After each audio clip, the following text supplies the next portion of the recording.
Fula coming to you with another or base Muslim coming to you with another live video. Um, you know, what's happening now, and I'm just gonna kind of cut to it. When I first started this channel, my whole uh intention in starting this channel was just to give my perspective of what's going on out here. Um, I didn't necessarily identify myself or, conform myself into just red pill, for example. I didn't just say, hey, I'm a red pillar or whatever I said. I always identified as a traditional African Muslim man. And yes, I will agree that uh, there were there are certain points in the red pill space, in the manuscript space, that intersect with Islam, you know, like, but there are other things that I can say that don't intersect with Islam, and there are other things I can say in which are um in which are pretty like weird, that have occurred in the whole red pill space, uh and so this is why for me, right, I'm gonna be honest with you. um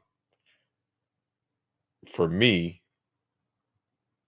I always have my group of people that I identify with, always have like different mentors that I identify with.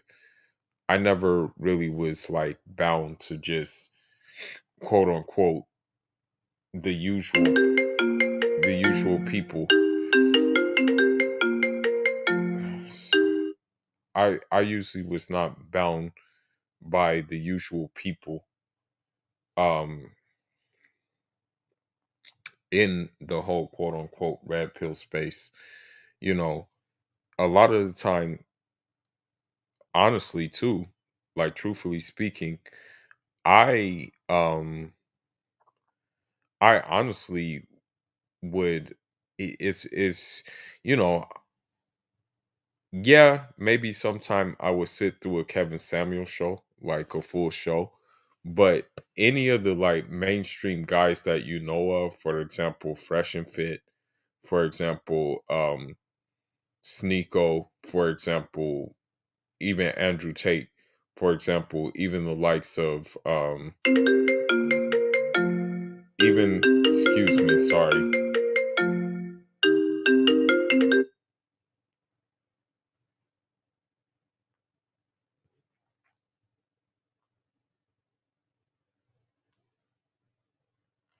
Just give me a minute. Someone's trying to reach me.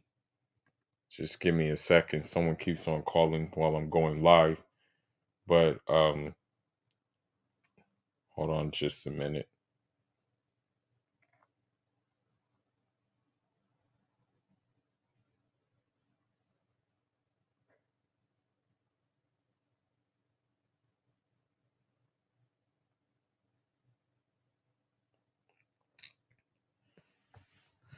Okay.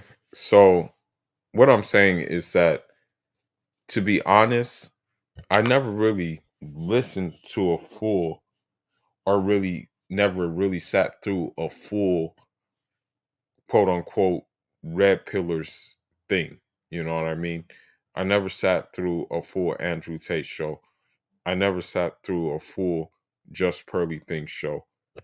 Um, Even with the Kevin Samuels show, I never really just sat through a full Kevin Samuels show.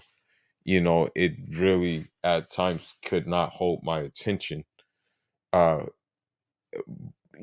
because most of the time the meat and potatoes was going to be put on commentary anyway. That's usually how it goes most of the time.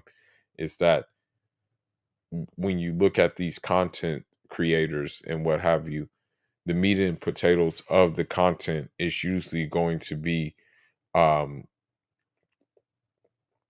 given like by someone else. given by another content creator. Um Recently I was on on TikTok, and I said, for example, this one guy that everybody likes, like this one guy named, I guess, Justin Whaler or something like that, who doesn't like really know how to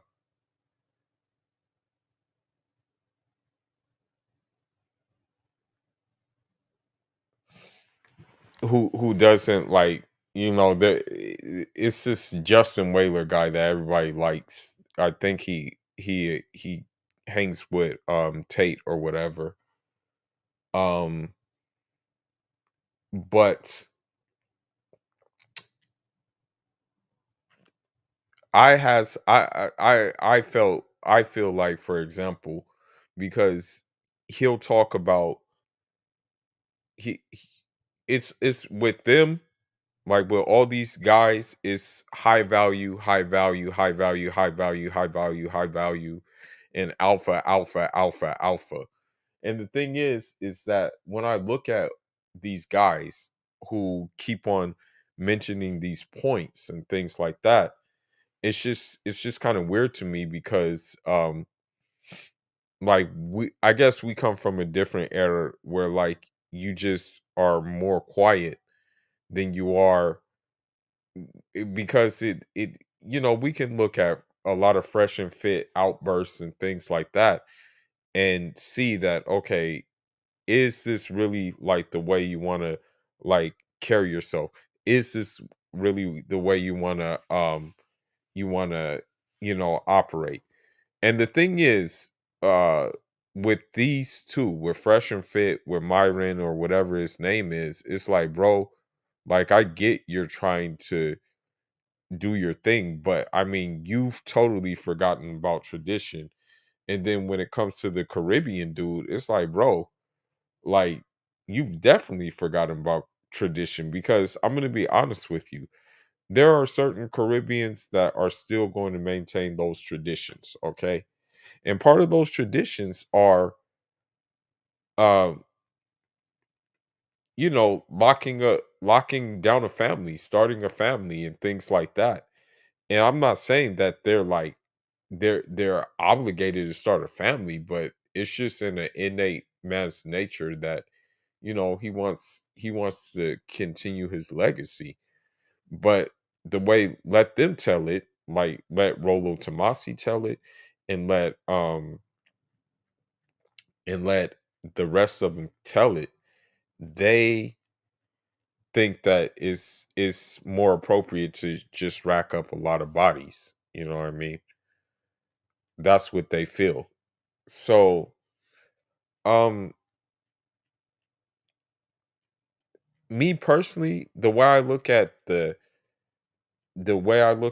just the whole space, because the thing is this: you have a lot of content creators who have smaller platforms, but they deliver better information, like Black Mind.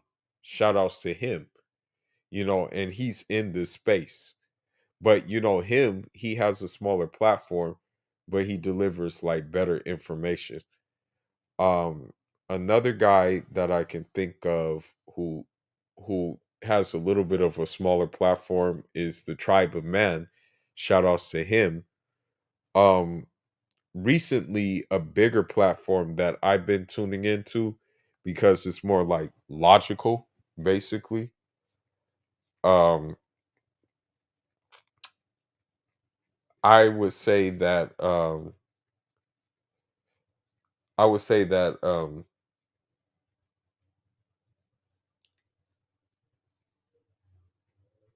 I would say the Whatever podcast, but they're bigger.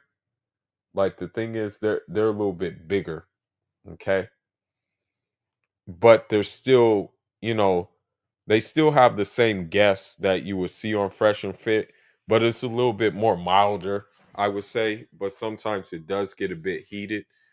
But um I noticed that the people who have the smaller platforms, they give the best information in terms of like the space.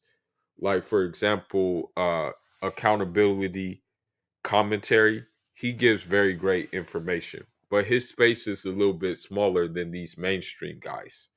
Okay, for some reason, Just Pearly things took the world by storm, and it's like when you really look at it, she's just a modern woman. Okay, um, and we're gonna break that down a little bit because for me, and this comes from being a Muslim. And may Allah have me die as a Muslim and have me become a better Muslim. Um, the, uh, the thing is that we have the examples in the Islamic history, but we also have the examples in like revolutionary history. And I'm gonna go over a couple of those examples and like the same talking points that like these RP people have. You may not necessarily find parallels in the revolutionaries, but you'll find the information you need to move accordingly. You know what I mean? You'll find the information you need to move accordingly, and it'll probably be like better information. It'll probably be it's gonna be it's gonna be on something firm. You know what I mean? Like when it comes to, for example, like dudes like I don't I when it comes to Andrew Tate, that's my brother in Islam. He's still learning. He's still he's still becoming, better in Islam. You know, give me a second. Hold on just a minute. Someone's calling me. Hold on just a minute.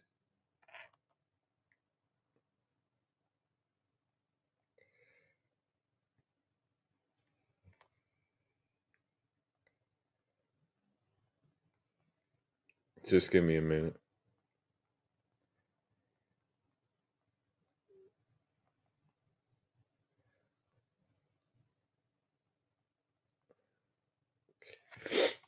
All right. So when it comes to when it comes to man, I lost my train of thought. But when it comes to uh like revolutionary leaders, some of the revolutionary leaders I'm gonna show, right? They hit hard, okay? And the thing is you have to kind of dissect what they're talking about, right? But they're gonna get you on your square too. That's the thing. They'll have you on your square. Okay, and you may not realize that they'll have you on your square, but they will have you on your square. And these guys are usually overlooked because of the fact that I guess you can say the red pill when you look at the red pill space, um th- when you really kind of look at it, part of what they say about like the high value man and stuff is kind of like the glitz and glamour, you know what I mean? Status, right? That's what it comes down to, status. But um on the flip side of that, on the flip side of that, I want to say that it is kind of like a grift. It is kind of like a scam because they tell you about these courses.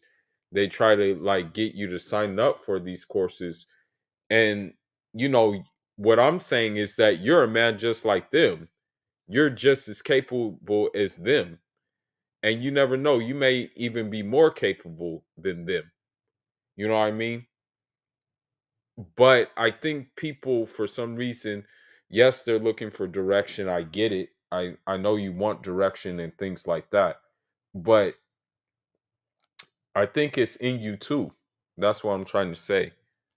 Like for some reason, people, they say that I don't know about the what they have going on with the Fresh and Fit in their courses. I don't know what kind of courses that this Justin Waller clown got going on. I don't know about the Andrew Tate courses either. I don't know the details about these things. But what I do know is that um there's other guys, man. There's other guys out there. And what I'm now finding is that maybe, for example, if you don't align to like a sneak like a um like a Fresh and Fit, or maybe you don't align to a Justin Weller or something like that, they automatically assume that you're a simp or something. But maybe uh you have different sources of getting your information. So without further ado, without further ado, um without further ado, I'm gonna share my screen and just give you some of my guys that I look towards, and then we're gonna kind of look in the red pill space about, like, why um it's better to, like, maybe weed out. You should weed out the information and take the information, you know, and then like, go from there, right? Uh so without further ado, okay, without further ado, I will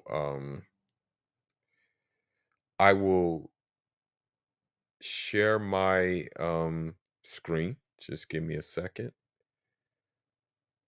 you know. Give me a second. And even, like, for example, the passport bros, like, have carved out their own niche. So I wouldn't, like, to a certain extent, yes, I would include them in the red pill section, but they're kind of like a off branch of something else, you know what I mean? But let me go ahead and share my screen.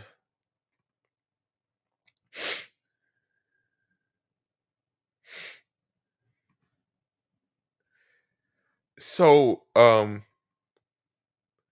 the thing is that for me, I never, like, I always look, and this has to do with my dad, and this has to do with my dad's leader.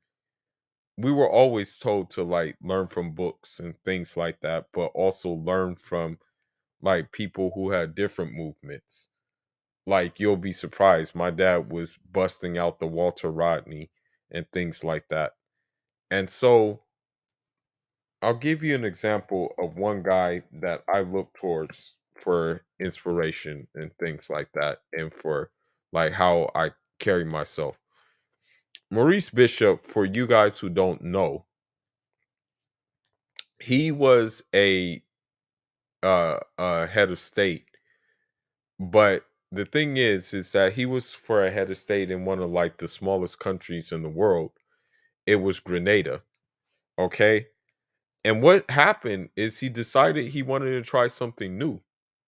He decided that, hey, the old ways ain't working, so we have to try, like, do go about it in a new way, okay? Um and just how he carries himself, like, even when they're asking, like, for example, derogatory questions, right?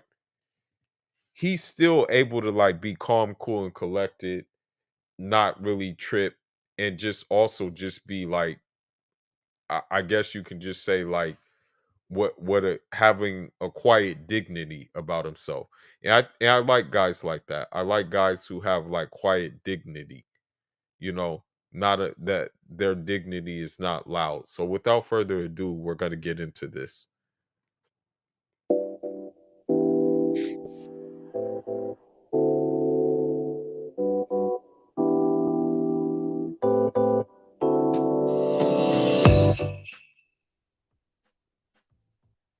GMC AT4 lineup, premium and capable.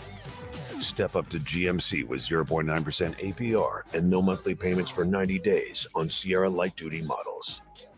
See your Northwest GMC dealer. Agreed upon by certainly a vast majority of countries attending an non-aligned conference.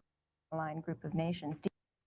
Mr. Prime Minister, as a member of the non-aligned group of nations, do you feel that Dr. Castro's speech at the UN accurately represented your views? So that's another thing too. And I've always identified myself, even in the political specter of things, I've always identified myself as non-aligned. And that's the same thing with this space, Manosphere, Red Pill space. I've always identified myself as non-aligned. You know, the talking points, yes, I agree with a great deal of talking points. But I think what happened is that there was like this cult worship, cult worship happened. And so that's when like things are kind of like they became even weirder than they really should be. But let's continue. I think it faithfully reflected the decisions that were taken at the non-aligned conference. The only addition I would say would have related to the specific figure for how much assistance, Financial aid yes, you're talking the about. developed world, and as you put it, the developing world, should contribute over the next 10 years. Would you specifically have demanded more funds? No, I don't think so. I think that is a realistic figure, but I think it's also pretty much a minimum figure. Do you feel that Castro professes to speak on behalf of the non-aligned nations? Do you see him as a messiah of sorts, a champion to represent the views of those nations? I think he was duly agreed upon by certainly a vast majority of countries attending a non-aligned conference in Havana. And I believe that most of those countries would certainly share the views of Grenada, that his choice at this point was a good one. What about in the future? Every 3 years, there are new choices made, and I think we should wait to see what happens then. I couldn't really speak to 3 years from now. Other than the specific amount of aid which you mentioned, is there anything else that he spoke of that you disagreed with? I didn't disagree with the amount of aid. And so far as specific points made by President Castro, there's nothing in the speech that I can concretely and specifically pull out as an area of disagreement so far as our own foreign policy is concerned. As you realize, he more or less stayed away from foreign policy issues that were not mentioned or agreed upon at the non-aligned conference. And therefore, there were very few views that were specifically the views of Cuba. There's really nothing I can think of at this point that we would disagree with. Let's talk about your position within the group of non-aligned nations. My understanding was that at the Havana conference, Dr. Castro wanted to move the nations towards a Soviet bloc interest, yet President Tito of Yugoslavia wanted to move everyone to a middle-of-the-road course. That's what was decided. Where's your position? Where does your country stand? I don't really accept your premise to begin with. I don't think that's a fair assessment of either position.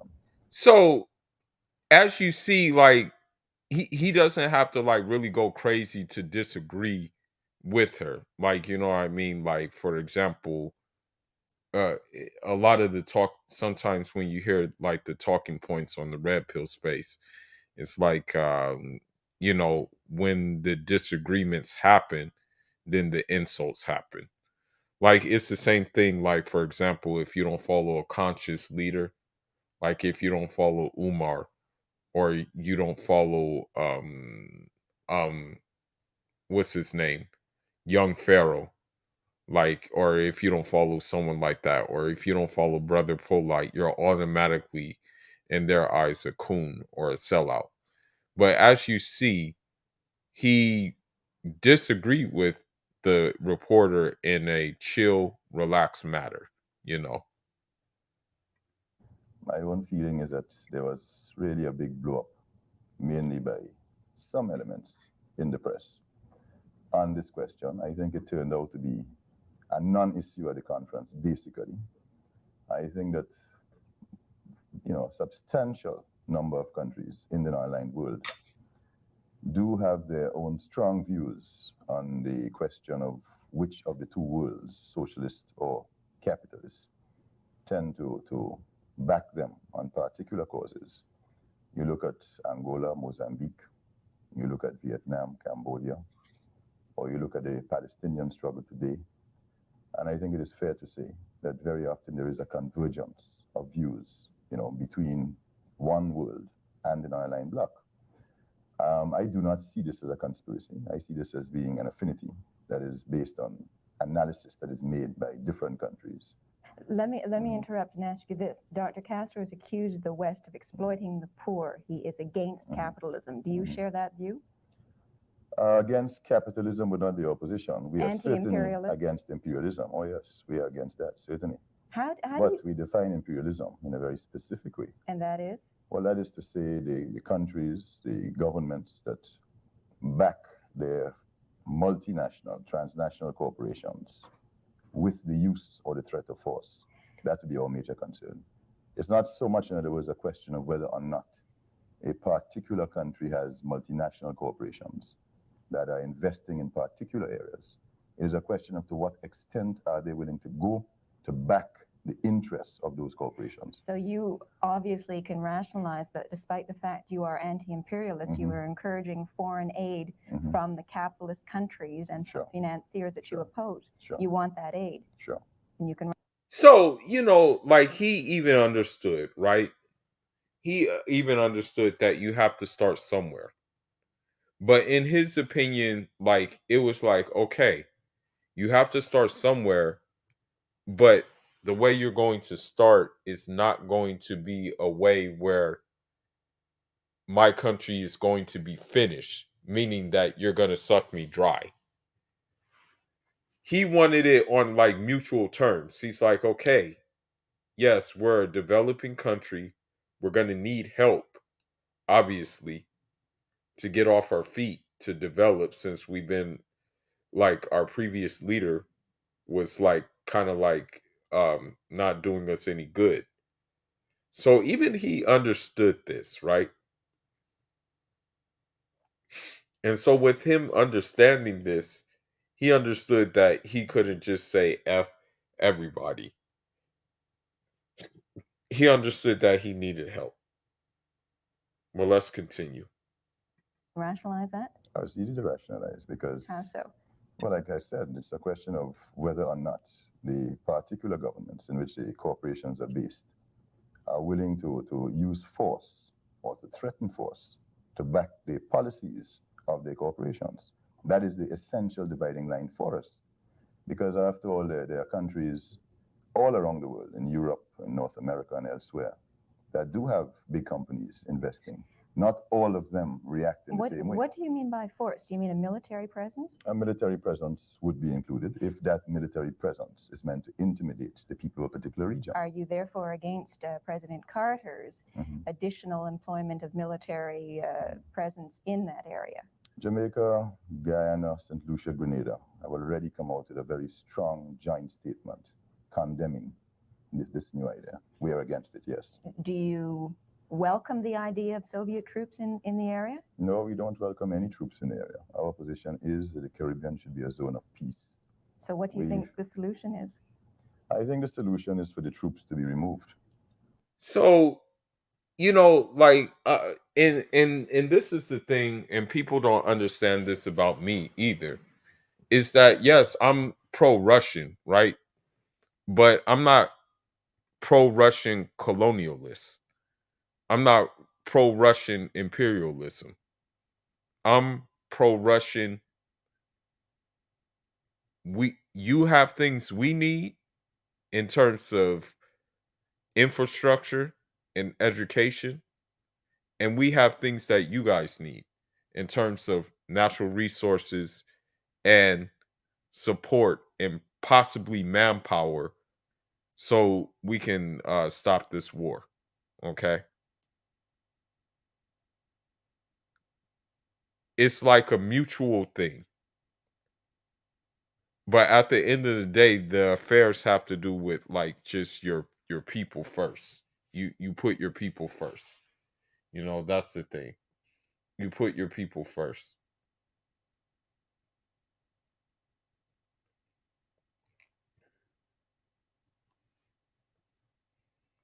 And as you see his mannerisms, and like a lot of I'm gonna quote this real quick from a Nipsey Hussle song. This was a Nipsey Hussle song, and it kind of describes where I got my game from. And again, I'm not throwing the red pill under the bus or anything. I'm just showing like where I get my information from, or how I like shape some of my thoughts and my worldviews. And by him, he's standing on something. He's not just like going for the okey doke. You know what I mean? He's standing on something. So this is why it's like, this is why I like him. And another reason why I like him is because his country was so small, yet he did some incredible things for it. you know Hold on just a minute.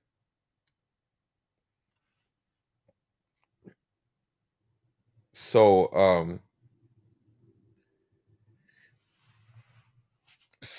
basically, uh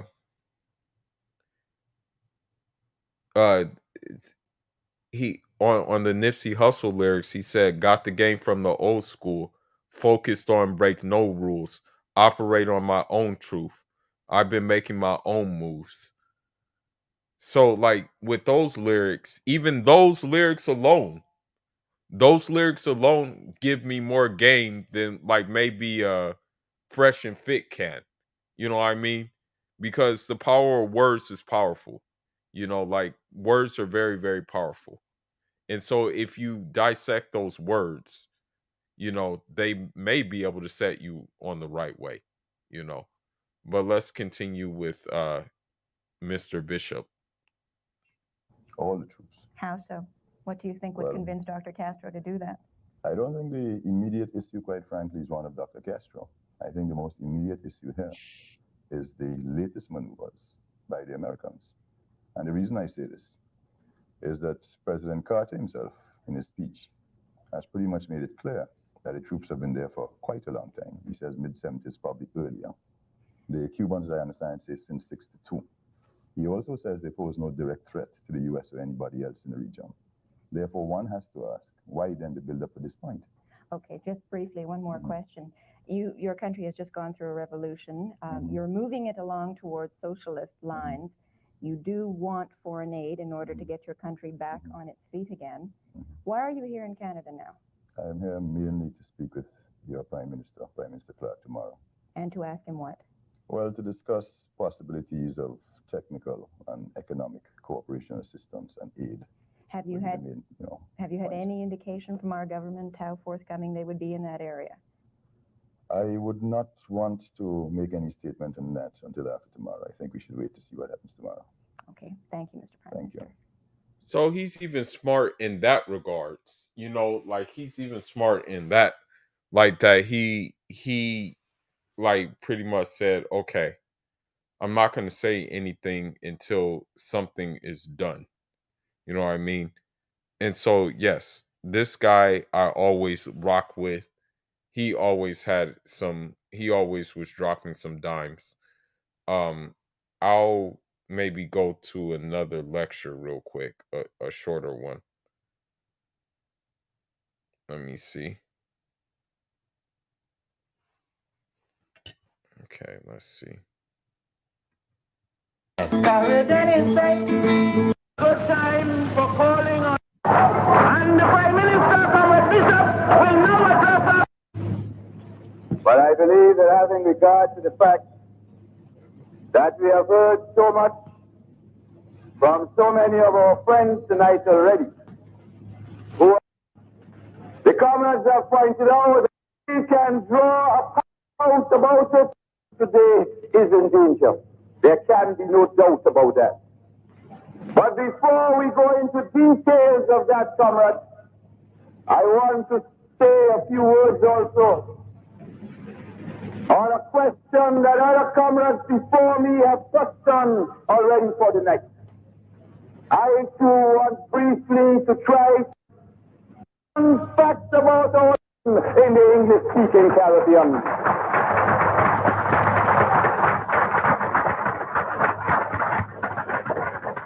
That is the first fact that we must observe, because in many respects it is the most important fact.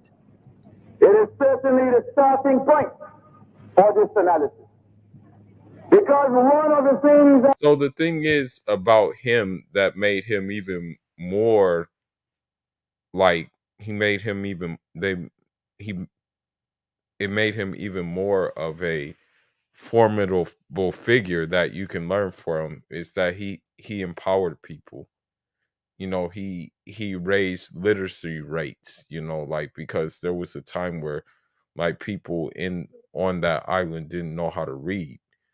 You know, he would enable them to learn how to read and things of that nature. So he was a progressive forward thinking individual, you know. And so I can always get down with that. You know what I mean? the Grenada Revolution has done has been to challenge the carefully built up myth, the carefully built up illusion that these people have tried to brainwash us with for hundreds of years. So even he like at even like and he's been around before I was even born. You know, before I was even born, he was already there. But even with him, he already had an idea about social engineering. He already had an idea about programming. And this is back in the day. You know what I mean? This is not some time that was just recent. This was actually like really back in the day. So this just shows you how ahead of his time he really was. And that is that we are too small, we are too weak, we are too cowardly to challenge any dictatorship. That we are a people, as a Caribbean people, that the Americans can always rely on to take whatever licks that we are getting from our local dictator and never do anything about it. And when the Grenada Revolution came along and challenged this theory, it smashed one of the major illusions that they had spent dozens of years cultivating.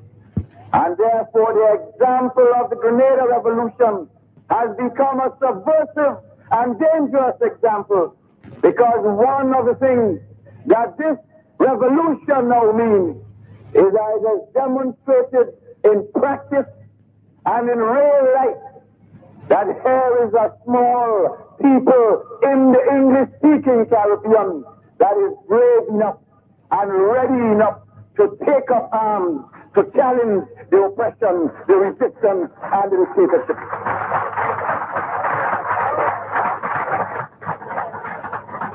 A second factor that we must never forget.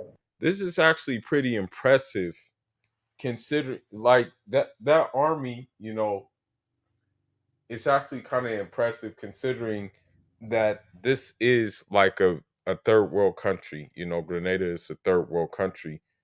It's the anglophone it's a anglophone island. It's one of the more less heard of islands. I believe that Malcolm X's mom was from Grenada.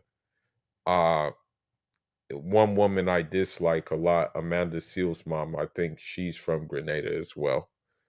Um so when you see that he was able to mobilize like that in such a short period of time, that just shows his dedication to building something that was going to be long term. So this is another trait you can take from him is tenacity. You know, that's one thing that I think with when it comes to the whole RP space is that, they never talk about the ground level things that are, part of foundations of a man.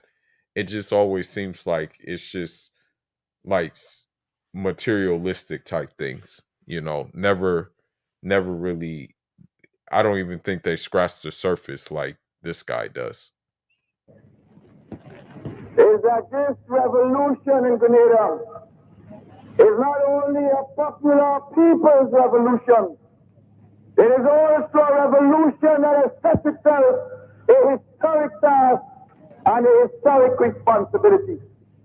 The task of trying to develop in our country a new order, a new society for a new people that we are now in the process of constructing. Imperialism understands very well that the end result of what we are trying to build is the construction of a new civilization right here in the Caribbean. And that prospect also frightens them. So, these are like radical ideas that he has, because when you look at the Caribbean, right, it's always been looked at as a backwater, be it Belize, be it Jamaica, Trinidad, Tobago, St. Kitts and Nevis, St. Vincent, St. Lucia, Dominica. All of these places, have been considered like backwaters. So he was trying to change that by like not only mobilizing, but by showing people that they can do it.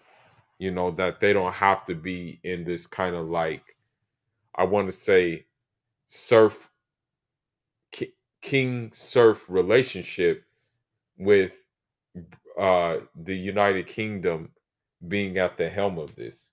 That's what he was trying to show him, that hey, we don't have to live like this, and I can really respect this. See when they look around that what is being constructed in our country is an alternative developmental model. A model that can challenge the existing developmental model that reigns right through the English-speaking Caribbean. So, and again, I kind of like to compare things, like do parallels. So, for example, the business model was always, or in the American model was always, go to school, um, get a good job, get married, and have the house on the white picket fence. But that's not my model. And that model does not work anymore. And the way I have decided to challenge that model is the digital nomad model, where you can garner the right information, the right tools, and the right skill sets for you to work remote in a country that would be more suitable for you to raise a kid, more suitable for you to buy a property, cheaper to buy a property, cheaper for you to make your money go longer, and also cheaper for you in order to like maybe open a business or do something like that. And when you look at Maurice Bishop, he was trying to implement a new model. They understand very well that a new socio-economic formation, the new democratic grassroots organization, the new approach to building the country, the new approach to involving the people and getting the people to participate, they understand that if that model is allowed to succeed, then other people in other islands will ask the question, how come little Grenada, with even less dollars than us, can bring free health care? How come little Grenada, with even less resources than we have, can bring free secondary education? How come little Grenada can bring programs to benefit the small farmers, programs to benefit the youth, to benefit the women, how come this small country that only 2 years ago was doing exactly the same like the rest of us is today well on the way towards constructing this new society? So that's the thing. When you look at it, that he went against like old formations, you know what I mean? And so, like, that's another thing because in the society, right, especially in Western society and in his Caribbean society, you were just expected to, oh, you're a Commonwealth, do go ahead and just deal with and be a backyard for Britain, be a backyard for America. That's what you're expected. But he said, nah, it's not working like that. And so when we look at how he decided to implement this, it is very, very telling because of the simple fact that he was going against the status quo. And not only that, he was trying to create a new order, you know. And another thing about this, right, is that you may find yourself thinking that you have to fit in with people, you have to blend in with the status quo. That's what they think.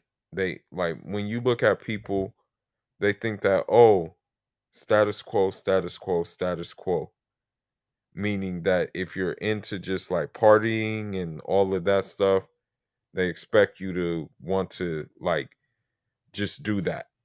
They expect you to want to do the usual smoking, drinking, and things like that.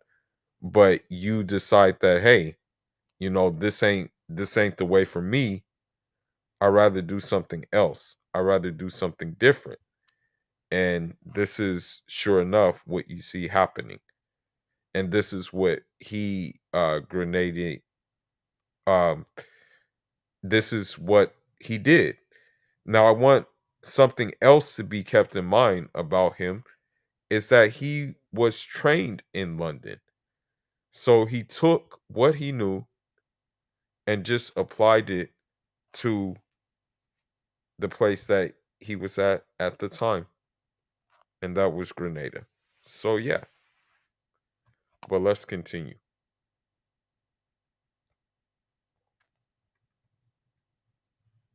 That question can be posed by the Caribbean masses, and that will be a dangerous question.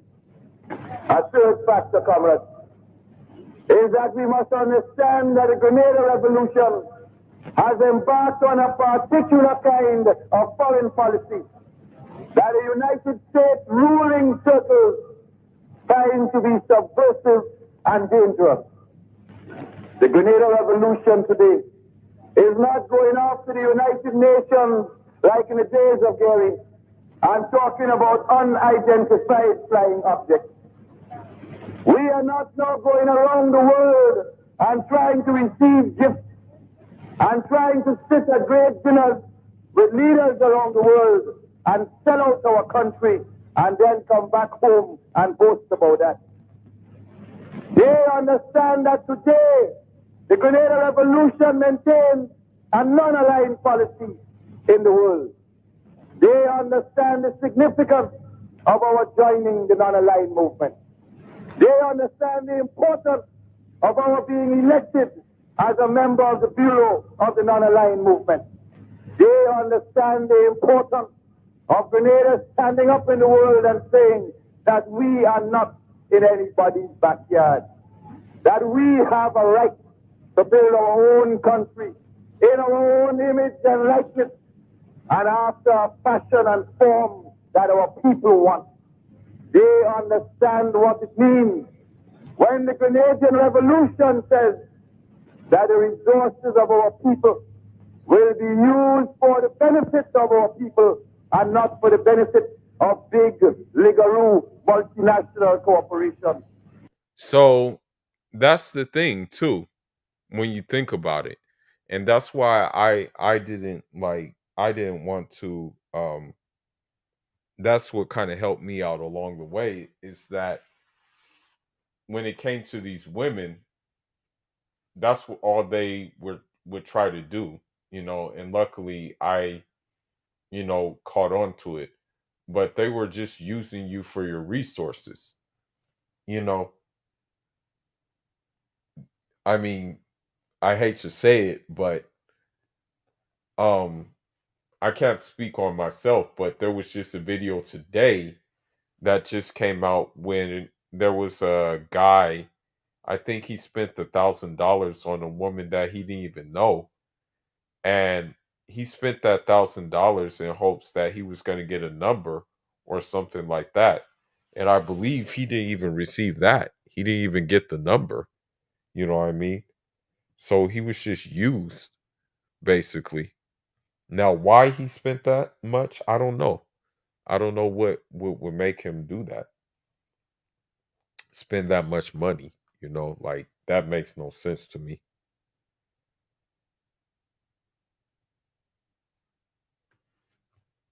Well, let's continue.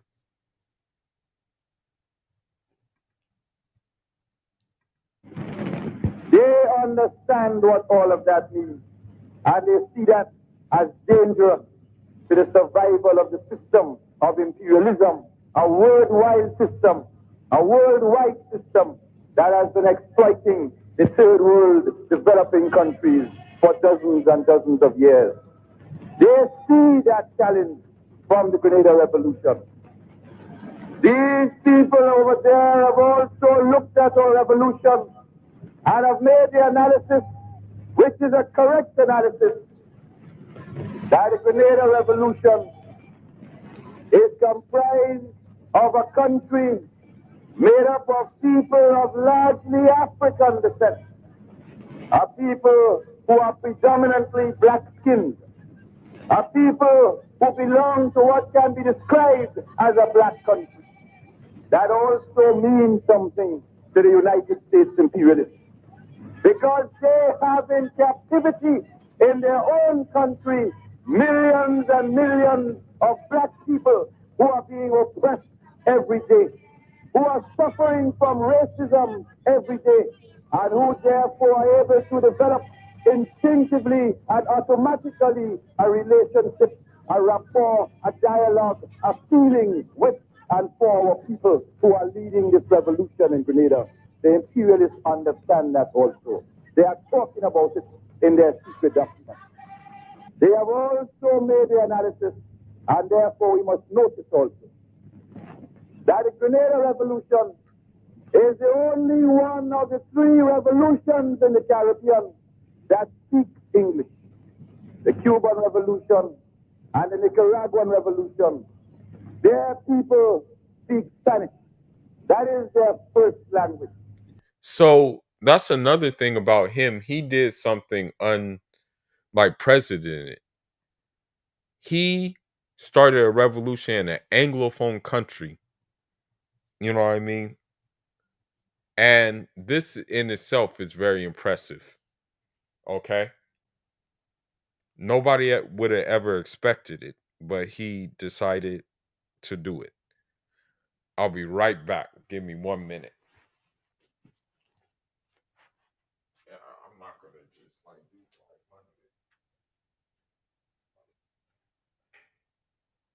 can't do five.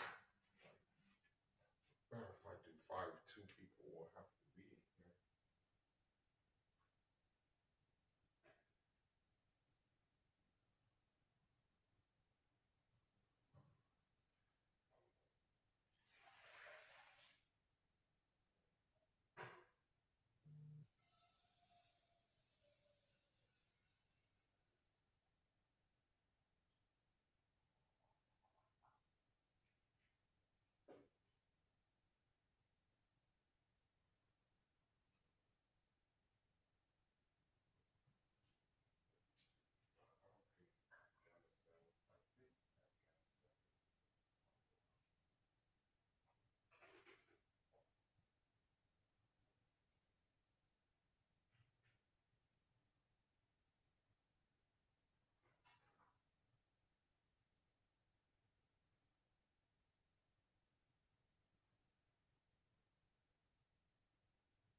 And therefore, there is that little bit more difficulty in achieving a certain measure of communication with the people of the United States.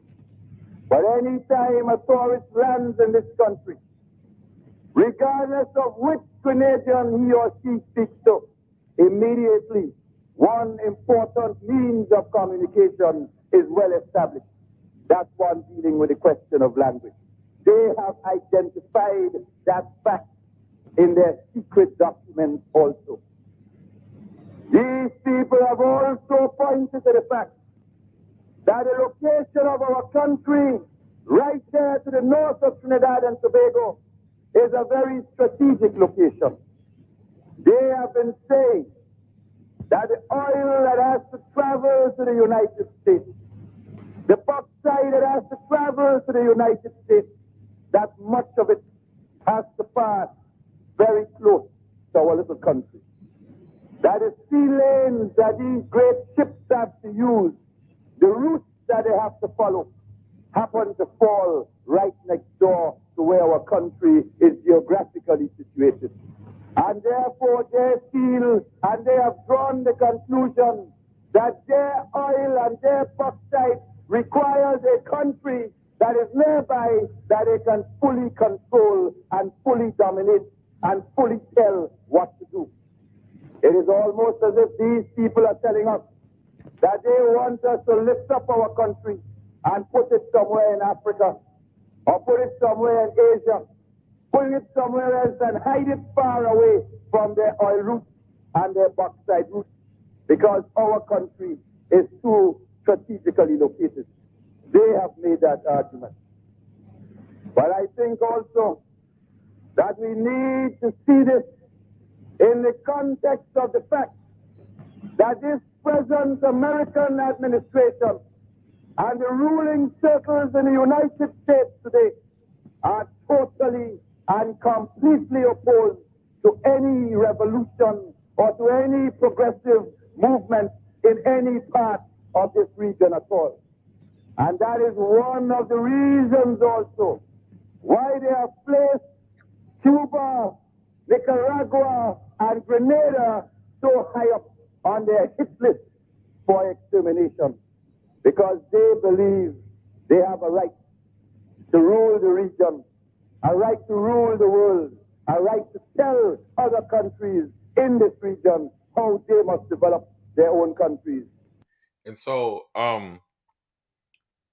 when I was like, when I was first like getting into the whole manosphere space and this space, um,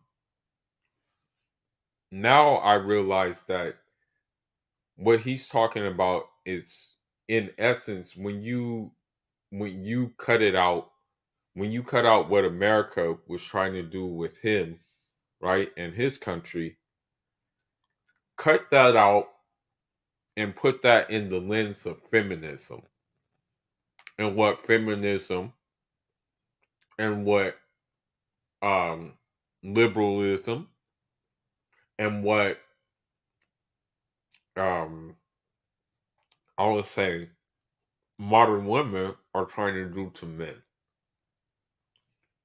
And you can make parallels, you know? In essence, when someone does these kind of things to your country, what they're doing is they're emasculating your country. And so he wasn't playing that.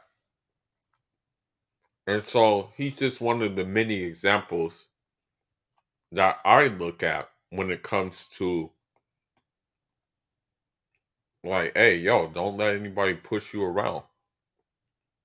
Stand on something real, you know. Me, I stand on, of course, everybody knows I stand on Islam, the true one.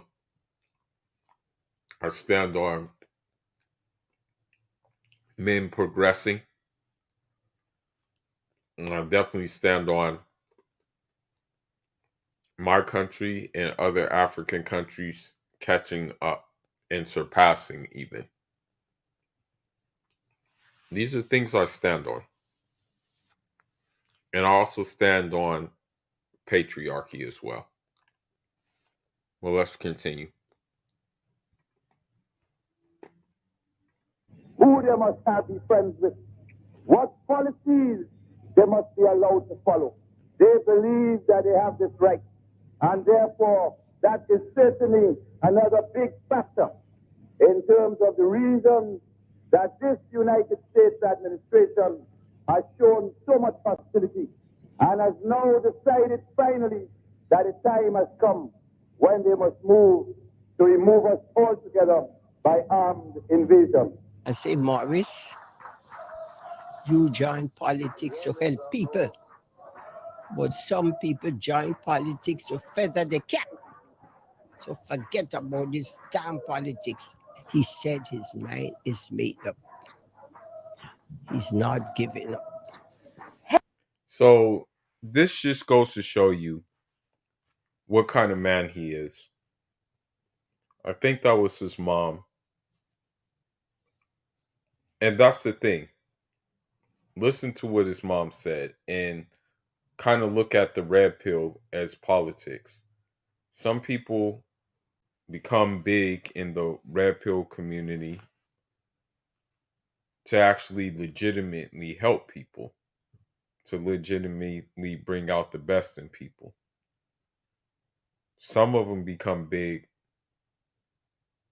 to, as she said, feather the cap, meaning bringing more attention upon themselves and what they're doing versus actually helping someone. So, another person I looked to was a more recent person. And I'm only giving like non-Islamic examples that kind of line up with like Islamic principles basically. So in honor of Eritrean Independence Day, which just passed, there was an interview with Nipsey Hussle where he dropped some gems. It was on Eritrean TV, by the way. We're going to tap into that. And this is the reason why not only yes, I'm a little biased. I knew him, you know, but I but it was also a case of like just he was brilliant, you know.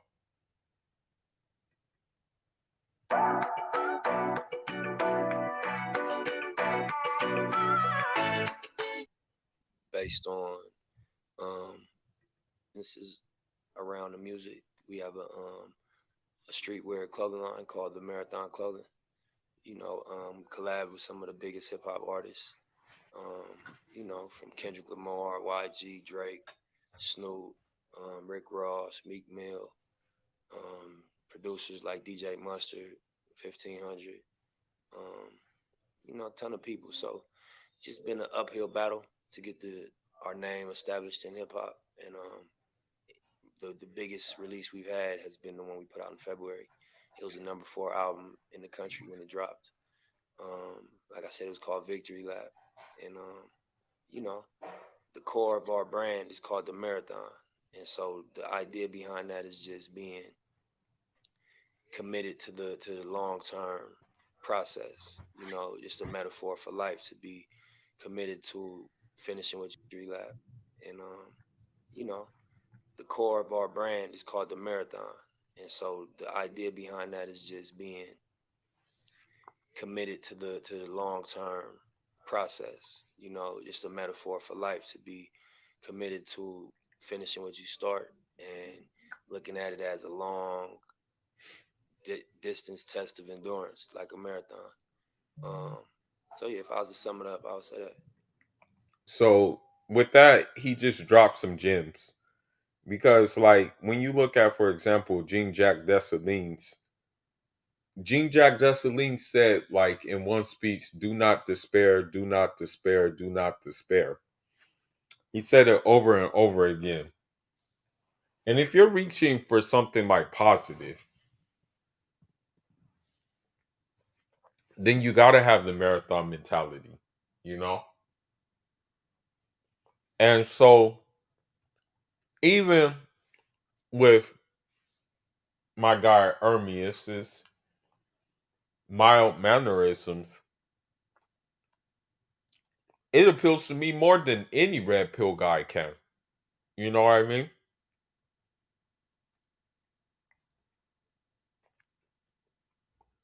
Here he is, like on the Retrian television, right?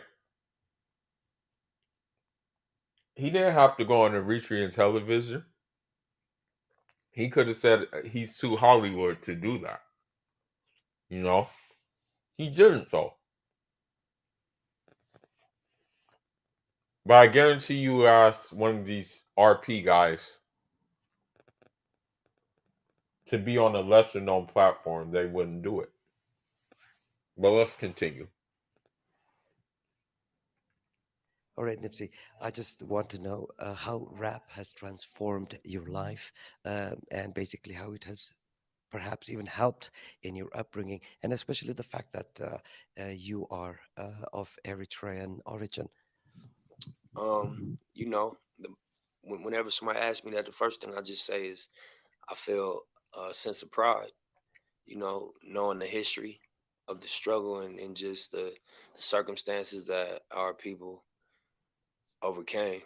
You know, from being outnumbered, being against superpowers, and coming out victorious. So that's the thing. And inshallah, all of our guys are going to be victorious. You know, we're outnumbered by feminists. You know, everybody knows that. We're definitely outnumbered by feminists. They outnumber us by a long shot. We're outnumbered by these darn corporations that push like this woke agenda and stuff like that. But I think like inshallah we stay on our square and we do things in the long run. Then I think we can, hopefully leave this earth happy, knowing that, we left a legacy behind and we went against the tide and we still came out on like we still came out on a good note, right? But let's continue. And then being self-sufficient after the fact, and being independent in a country that believes in self-sufficiency and building from scratch. And similar to what I stand for in music is, taking the stairs and doing it the long way, based on um, integrity and just believing in, self-sufficiency, like I said, and being aware of the way that taking handouts can cripple you, and suffering through the process for a bigger picture. Man, dropping jewels. I hate to say it, but like a guy like Fresh and Fit, like a guy like Justin Waller or whatever his name is, like they may have the gift of gab or whatever the case may be, but they don't talk like this. You know what I mean? They don't talk in such a practical way where it's like jewels. One of the things that that separated the Prophet Muhammad, alayhi salatu salam, he can say a lot. He can say a lot without saying a lot, meaning that he could just drop like a jewel that would just be able to that would fill you up, right? And you just heard a jewel with him saying that you have to suffer through it. You know what I mean? And I hate to say it, but you'll never hear this from these the mainstream RP guys. You know, they don't talk about the hardships. You know, they just talk about like quote unquote, this is how you become a high value man. And one of the dumbest things that one of them said was get a vasectomy. You know, that's the quickest way. As like me, you know, I can only speak on myself. I'm suffering through the discipline of avoiding um contact with females because I know my seed is on the line and I know that my health is on the line because I hate to say it, but there's been a spike in STDs and things of that nature. So yeah, well let's continue. So I just felt you know, proud and a sense of pride, and also, a little bit obligated to carry that same integrity in my space. Okay, Nipsey, you're familiar with rap. Rap is your life, and I want to know how rap has helped transform. And then the music side of it was really dry when I grew up, and a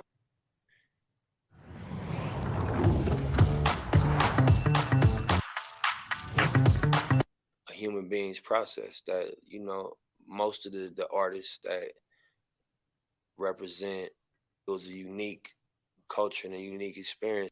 Dr. Dre. Mm. Is there another success story that you have to tell me here? Because you have called it Victory Lap. How does victory reflect in your life? Yeah, definitely. The name, it represents a few things. On one level, it just represents us being independent for such a long time and having an independent career prior to, we partnered up with a major label for this album release. So my brother and myself and my two other brothers, Adam and Fats, we own a company called All Money In, No Money Out. That's the record label I'm signed to. And for the release of this album, we partnered up with Atlantic Records. Um, and so this is the first major label collaboration. And up until that point, everything has been independent, and we've been doing it through our new partners. And so the victory represents us going up another level in the game and just graduating to the mainstream major label atmosphere. And also, just creatively as an artist, I think I made a creative breakthrough on this album, and I think that the art is elevated, and that I've reached a, I wouldn't say a plateau, but I think I reached a new height creatively and musically, and the title speaks to that also. And then just being a young person that come from unfavorable circumstances, to be able to be, in control of my career, to be able to release an album through a company I'm an owner in, um, you know, have done things our way up until this point, and to be relevant enough to release a project that is successful, that's a victory. Well, the album is a collection of stories, truthfully, just about situations that I went through in my life that, from where I'm standing now, I reflect back on and I think about, and I wanted to include on my first album, as almost like a flashback, because here we are, we got successful businesses. We've toured the world, we've made money in music, we've been able to support our family and build enterprise around the music. And so to look back at what really happened in the struggles and the go into details about certain stories that at moments where we didn't know if we was gonna make it through, you know. So when you say what reflects me, I will really say those stories are really a part of my reality and my experience. And then also, some of the moments when I had self-talk, when I had to talk to myself, and the things I told myself to stay motivated in this. So that's one thing that people don't understand, that usually if you're, for example, like after something high, most of the times you're going to have to talk to yourself. You know what I mean? Most of the times you're going to have to say, this is what I want to do. This is what I have to do. Okay? Many people will probably think you're weird, but you're going to have to do it. You know what I mean? Because you know that this is what it's going to take for you to get to that next step that you're after. You know what I mean? That's the one thing about it that um one can take from what he's talking about. Stay focused through times when there was, you know, a lot of stress on me and a lot of uncertainty and a lot of confusion. And I think people can use that in their life when they go through their struggles and when they get tested mentally. Life does that to you. especially when you're ambitious and you're reaching for something. So the thing is like, even with these little things that he's saying, yeah, those things can still like serve you. And he's articulating it in a way that is kind of um that is just kind of straight to the point. And it just, for me, when I listen to it, or like listen to an interview or something like that, for me it just kind of like, it shaves off all the other stuff that these RP people are, putting on it. You know what I mean? Like, sometimes when I look at the whole RP space, I just think sometimes they just talk aimlessly, you know. We know that modern women are jacked up Jezebels. We know that. We know that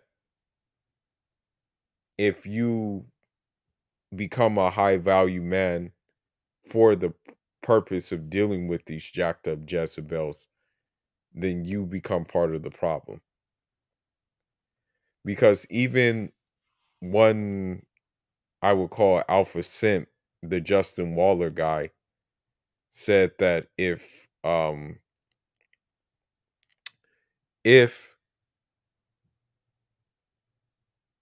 for example, if more men would step up, women would put down the OnlyFans. But that's fake. That's not true at all. It's not true.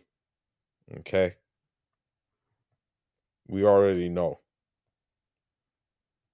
We already know that that's not going to be the case, right? But let's continue. So I think that the combination of my life story that's told on the album, and also the affirmations that I made maybe mentally and didn't say or speak verbally, just the things I thought to myself and the things that I told myself and the way I framed my struggle mentally. I reflect on those on the album also, and I think that people can apply it to their situation and be inspired. You see? Sometimes he didn't vocalize his like his drive, you know what I mean?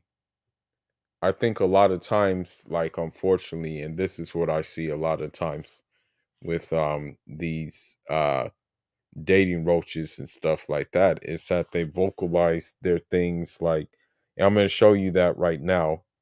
The thing is, I have so many people that I look towards. I have a lot of people who I look towards, right? He's one of them. Maurice Bishop is one of them. There's many of them, okay? But if I wanted, it would be too many.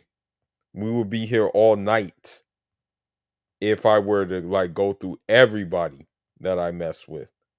So I'm not gonna just go through everybody. I'm just gonna take them as an example, but then I'm gonna compare them to the other example, the other side of things, um, with the red pill space. But let's continue. By the outcome. Yeah, yeah. Nipsey, I just want to know, would you put yourself in a place where you would say that you are an inspiration to others, especially to those that are interested in rap? And I do know quite a number who are. Um, I would never call myself a role model. I would let people choose who they want to follow. If people choose to follow me or be inspired by me, I appreciate that and I embrace that. I think that with all art and with all artists, you want to be as skilled as you can be, and you want to work as hard as you can work, and you want to make the golden rule to just tell the truth as best you can. And so that would be my advice, is to just outwork last year's version of yourself.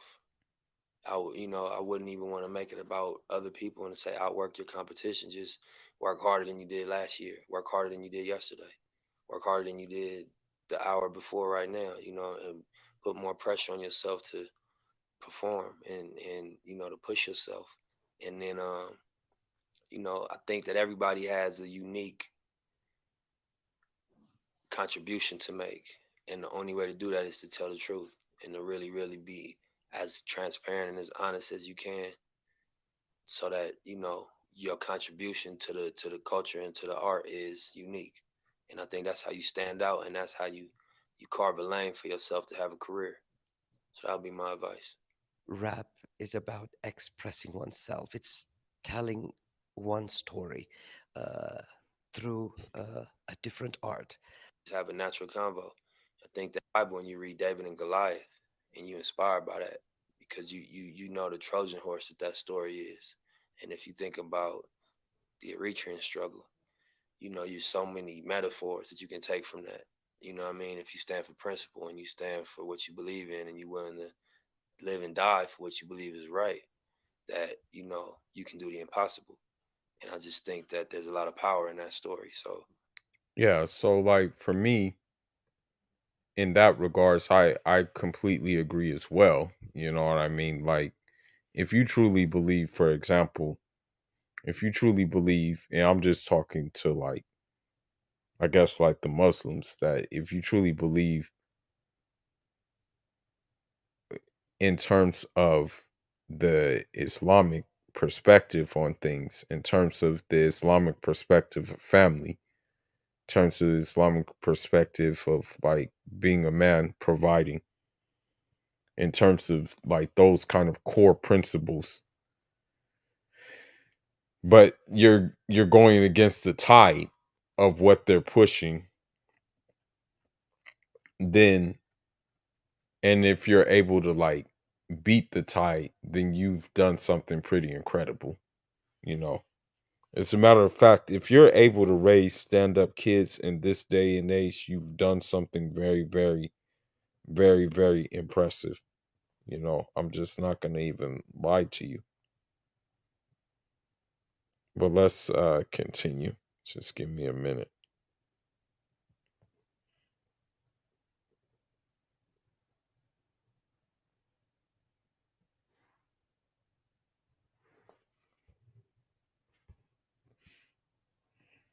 I would love to be one of the voices to, articulate that to a larger audience.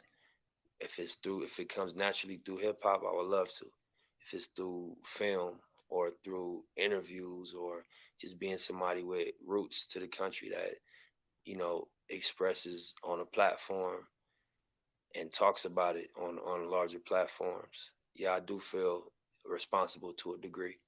I just think it ሰላም ሰላም ሲያትላውያን ኣቋሪፀኩም መስለኒ የቕሬታ ገዛ ክትገዝኡ ወይ has to be natural, and it got to be sincere for it to be received. Nipsey, I just want to know the scope of followers you have in Instagram, perhaps Twitter, or the social media in general. Um, Tell me more about that. I think that with the social media space, it's about the art. It's about the product. At the end of the day, when you put out good product, is a term called going viral. And when you put out something that is of quality, people talk about it. And you talk with me, I put out a lot of music. I put out a lot of content. Facebook is over 1 million. Twitter is almost 1 million. Think like my cousins. They're happy for me that I'm connect. I think that's what they're more excited about. June we're gonna go tour the Australia, Canada, a rut or a rough moment that you so caught up in your success that you think you done it already, and you can never get so down on being in a rut or a rough moment that you think important message is something that we laid at the foundation of our brand. Is just that it's a marathon. Life is a marathon, and you can never get so caught up in your success that you think you've done it already, and you can never get so down on being in a rut or a rough moment that you think there's no coming out of it. You gotta look at it like a marathon. It got ups and downs. It got different legs, and if you stay committed toward or stay committed to finishing what you started, that you'll be able to survive the lows and also maintain perspective through the highs.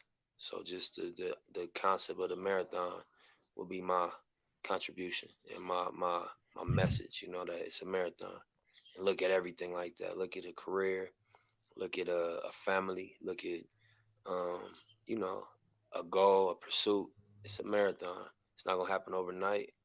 And just because you scored a touchdown don't mean you won the game. You know what I mean? Yeah, so I would just say that would be my best piece of advice or my most effective or important message I want to get across, is that it's a marathon. Dear viewers, that wraps up this week's open mic. So even with that little information, right? That little information, he said a lot. And he said a lot that can help you out. And you don't need a like a red pill space for that. Now I want to go to this real quick.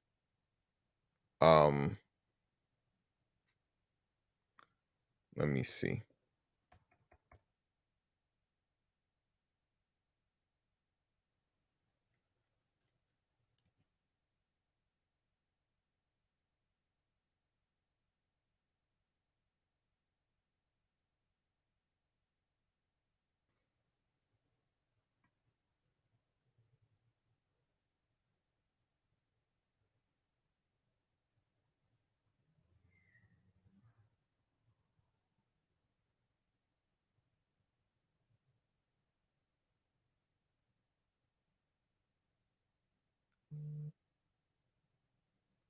So, for example, you see this guy, like he says, "Today I will tell you how I pull girls easily. I will never expected that I would get 3 girls when I connected with an NBA such and such." So, like, he's telling you, like, in a way, like these made up scenarios, you know. Like for me personally, I don't even like to use the word alpha male. You know what I mean? I prefer, me personally, the sigma side of things. That's what I prefer. But let me see.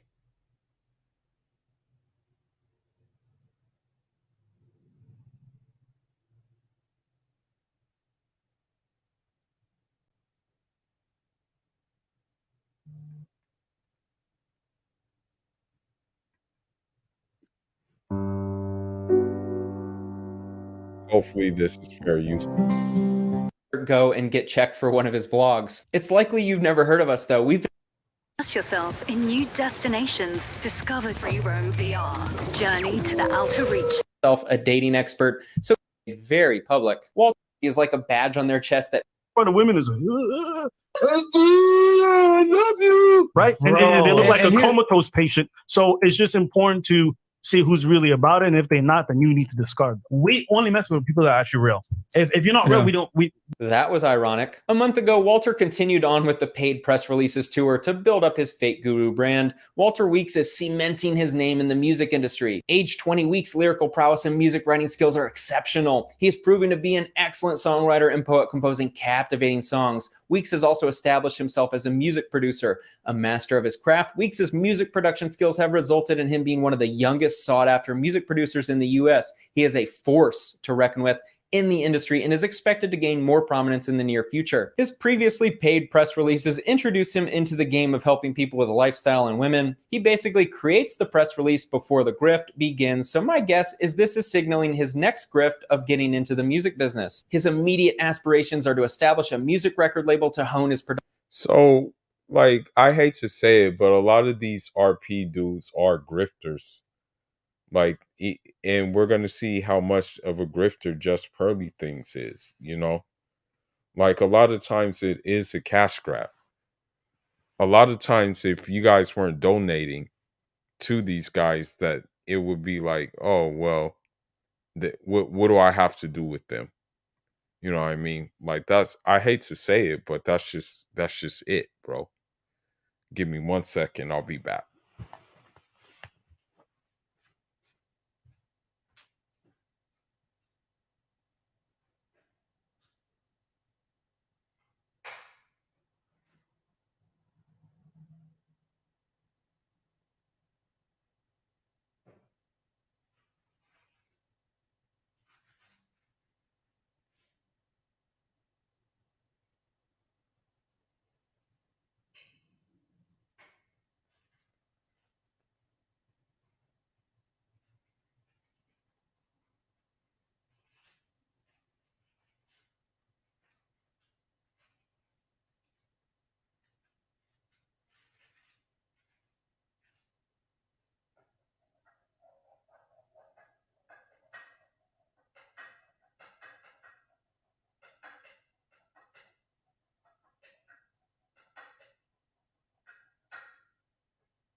All right. Would be funny is having Myron show his destroyed the facade that he has blue checkmark women. We're in the same circles, right? It definitely takes circular.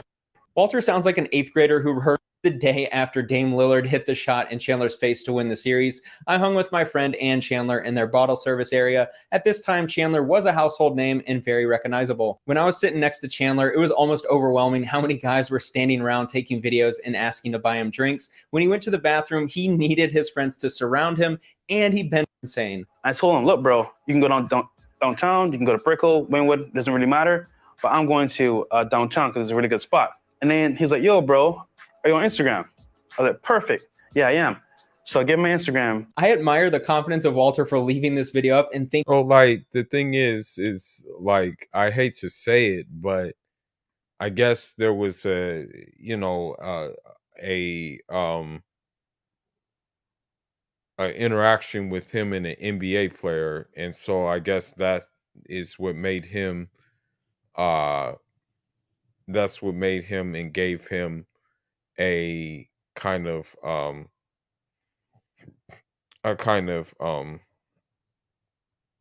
like not quiet dignity. In fact, it was kind of like the opposite of dignity. You know, usually if you're a mover and shaker and you're like racking up these things, then you're kind of going to keep it quiet. You're going to keep it on a hush hush unless someone asks about it. You know what I mean? But let's see.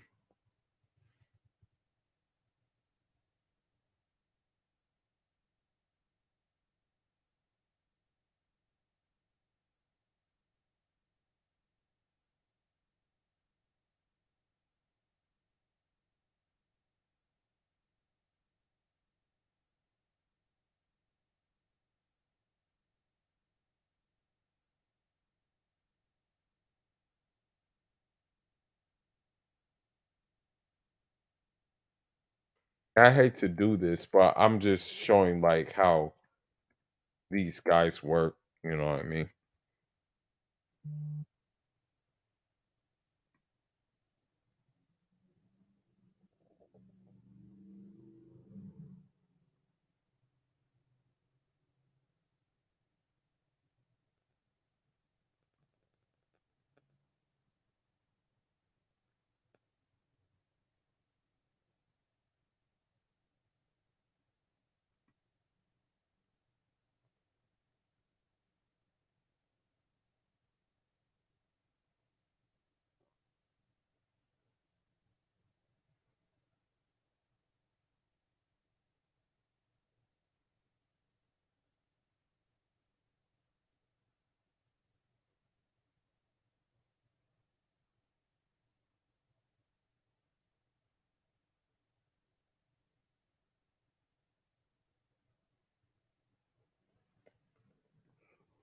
Wow.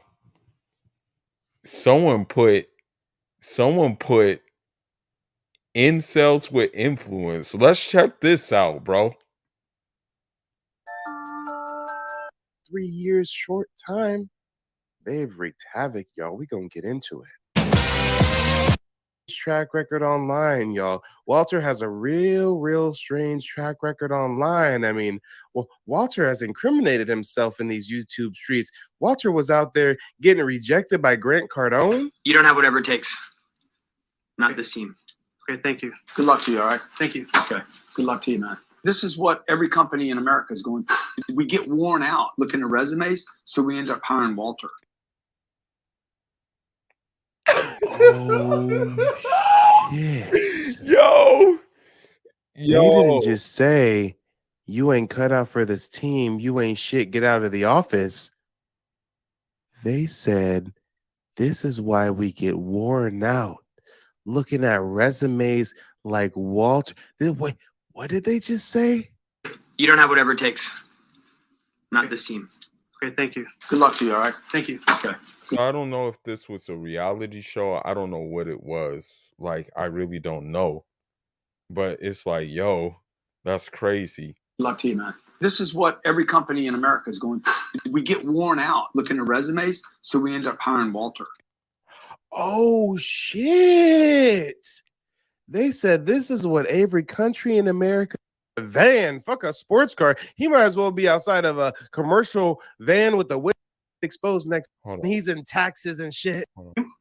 This water can be or not be important to you. You know anything about bees? Not particularly, sir. Just bought this product. But not only was he doing that, y'all, peep game, a van, fuck a sports car. He might as well like she did in a setting like this. She would maintain more distance and not be that compliant from the start. Brazil. I love your eyes, by the way. Oh, thank What's you. Your name? Judith. Walter, nice to meet you. Nice to meet you. Are you working right now, or what are you? I'm working at Rocket. One thing women look for right away is congruence between exterior visuals and who you really are internally. If this was really a cold approach between two strangers, the sports car would be sending signals to her that he is possible. So y'all really think he the real deal? He been a fraud since day one. He tried to work for the fake gurus, and the fake gurus said, "We don't want you, boy." Then So that's what I'm saying. When you have these, like, when you have this network of people, I'm not going to say anything about my Muslim brother, Andrew Tate. I'm not going to say anything about him. He's my Muslim brother. Okay, I can only think good of him. May Allah allow him to, may Allah give him and bless him with as much success as possible. But, with these guys, it's kind of open season. But I don't know if this is a skit that he's doing, but he's in essence, like, you have to understand something. Women want status, women want all of that. But the thing is that what type of woman are you, like, really after? Are you just after the good time, or are you after something like long term, that you see a vision, that you see something like that's going to bear good fruits, so to say? he starts filming fake prank videos with a fake car that's not his. And now that he's a dating guru selling y'all courses on how to slide into the DMs, y'all really believe him? Possibly wealthy. For admission, if you want. Wait, where is it? Where is it? Rocket is down here. The first building black on the right side. Okay, what's the best spot you said to, like, go out and drink right now on Sunday? Because I This footage was filmed in like 2020, 2021. Nigga, we got Google Maps. You really expect us to believe that you posted up on— That's true. Like, why? Like, now with technology, there's no reason for you to ask, okay, about Google Maps, or ask about those things. You should already know those by default, like where you're going. You should already know, okay, this is a good spot to drink. You should already know, okay, I can go here and it's going to be lit. on a sports car waiting for a girl to give you directions. He said what earlier? We're South Central. You got a sports car, but you ain't got a smartphone, huh? I moved there like maybe like a month ago. He stumbles over his words and doesn't sound the least bit confident talking to a woman. This guy's game is at a beginner level. I'm here like 2 months ago, but Okay, so you're pretty new too. yeah. Okay. The bracket is. Are you busy right now? Are you really working right now? You want to go for a ride? No, I can't. Go for a drink? Okay, gotcha. This is hard to watch. So, like me, like if that was me and I'm pulling up in a Lambo or something like that, I'm not even thinking about women. I'm thinking about, like, dang, like, what's the next move? What's the next accomplishment? You know what I mean? Like, what do I need to do to what do I need to do to possibly, like, let's say, what do I need to do so my homies can have Lambos too? Like my close friends, the day ones that matter. I'm not thinking about a woman. And I'm definitely not gonna ask a woman, hey, you want to take a ride? You know how corny that is, bro? Hella corny. All right. You can check out. Yeah, I'll check it out. Yeah, I'll take it. More. Like two is good. All right, thank you. You're welcome. Appreciate it. And she walks away. Let's see if she comes back.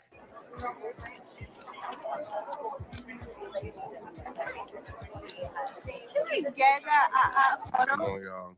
And we just got a contribution from Bridget. Thank you so much, Bridget. Proving that all women are gold diggers. What? That's your car? Yeah, is it bad or you don't like it? No, I'm okay. This is the behavior of a very unattractive guy. Super validation seeking. What? You don't like my car? You don't think Like this, I don't know if this was a skit, but like the fact that you like that he's trying so hard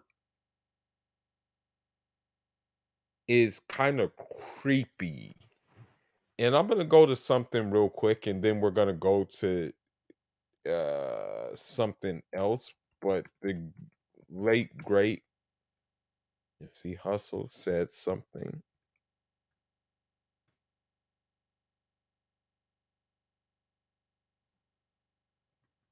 Don't blend in. Be, you know, stay in your lane. There's no traffic in your lane. You know what I'm saying? Be honest and stay in your lane. Right. Because it's like, you know, it discredit the sacrifices that it take. You know what I'm saying? And it discredit the struggle to just, you know, plop yourself in the ranks with niggas you ain't in the ranks with. You know what I'm saying? And I ain't saying nothing specific, but I just think that in general, you know what I mean? We ain't equal because we make a dope record. We ain't peers because, you know what I'm saying, we got a record deal or we in the rap game or we at the party.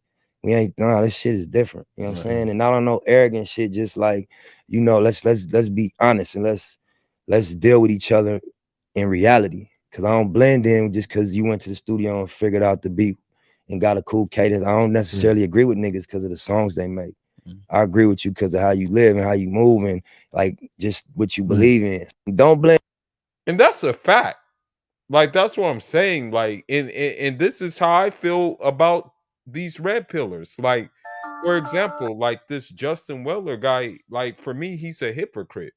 On 1 minute, you're bigging up the United States, saying U.S. is GOAT and stuff like that, but you're setting up shop in Dubai.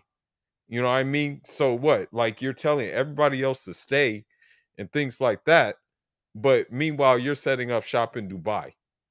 Like meanwhile, you even said out of your mouth you're trying to turn like Dubai into Venice or something like that. So this is why, like, I like, you know what I mean? Like, just because we're men, I'm gonna be honest with you. Like, just because we're men in this space doesn't mean that I'm gonna just like rock with you because you a man. Just because like maybe we share some of the same like points when it comes to modern women, their delusions, doesn't mean that I'm gonna rock with you still. You know what I mean? I'm just still gonna stay in my own lane, you know, and move accordingly the way I see fit. You know, because like when you do things like this, let me see. Hold on, let me see real quick.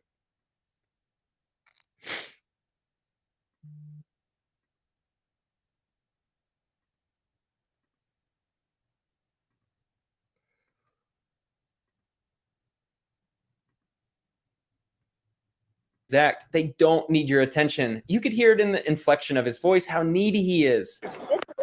Yeah, you ever been in a Lambo before? A few times. A few times? A few times. Not an orange one, though. Hold on. I got a door for you. I got you. I got you. I'm glad he. So, like the fact that she said she's been in a Lambo a few times just lets you know what type of woman she is. So, like, why would you even entertain that if that's a real, like, I don't know if it's real or not, but why would you even entertain something like that? You feel me? Like, if she said herself, oh, I've been in a Lambo a few times. Come on now, bro. He was able to figure out how to Jesus Christ, this is sad to watch. open the door on the second attempt. All right. Guys, all right. I'm started. I guess she didn't notice the cameraman standing literally in front of her. It's nice, right? Nice and loud? Yeah. So question, like, what are you gonna do? Like, if I didn't hit you up, you're just gonna keep walking, or like? So you like the sound of the car? It's loud. How sad is it that in a fake stage prank, This boy said it's loud, right? Right. Can't even do a prank right. That's the thing. Can't even do a prank right. That's crazy, bro.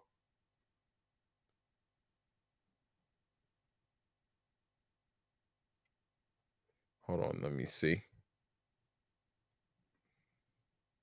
Venmo. Her name's Whoa, Miranda. hold on a second. Walter Weeks paid Miranda 7 days ago.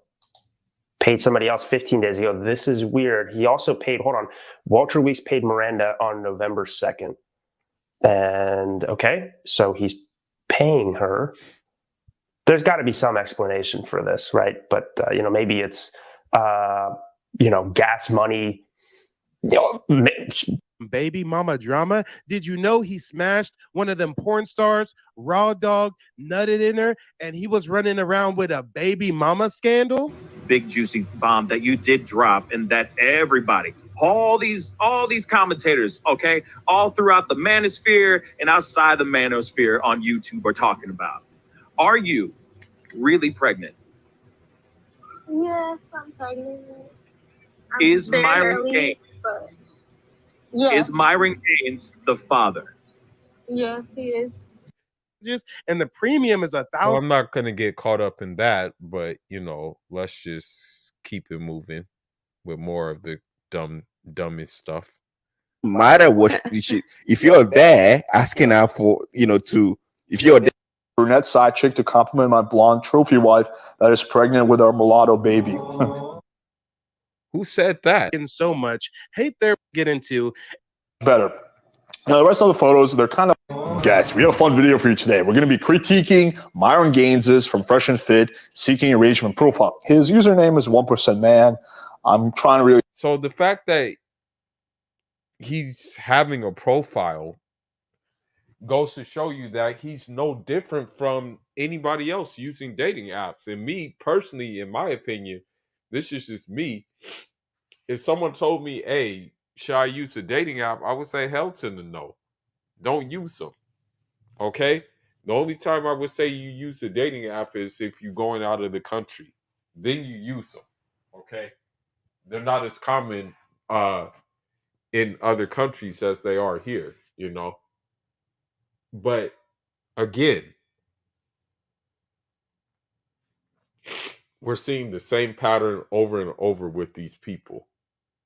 Okay? But let's continue. Really hard to resist making a joke, 1% of a man. But okay, let's jump to the profile photo. So it's him standing on the balcony, shirtless, holding a dog that looks... Why do you motherfuckers keep borrowing the same dog? Why do you have Walter's dog posed up, taking a photo with Walter's? Do y'all think that the dog is going to get you some bitches? Why is y'all sharing the dog to take photos? Guys, this is real weird. This is real strange. Real strange indeed. somewhat uncomfortable wearing red shoes. This is a bad profile picture. The main reason it's a bad profile picture is because it's superposed and try hard. So there's two components that go into a good photo. One, you look good in it. Myron looks okay in it. I don't think he looks bad in it, but it's just superposed and like super try hard. Like, why would you be? Yeah, you real picky, Myron. Oh, I'm sorry, Amra Fuddle. You real picky. Real. A male. You want to own her soul? You want the...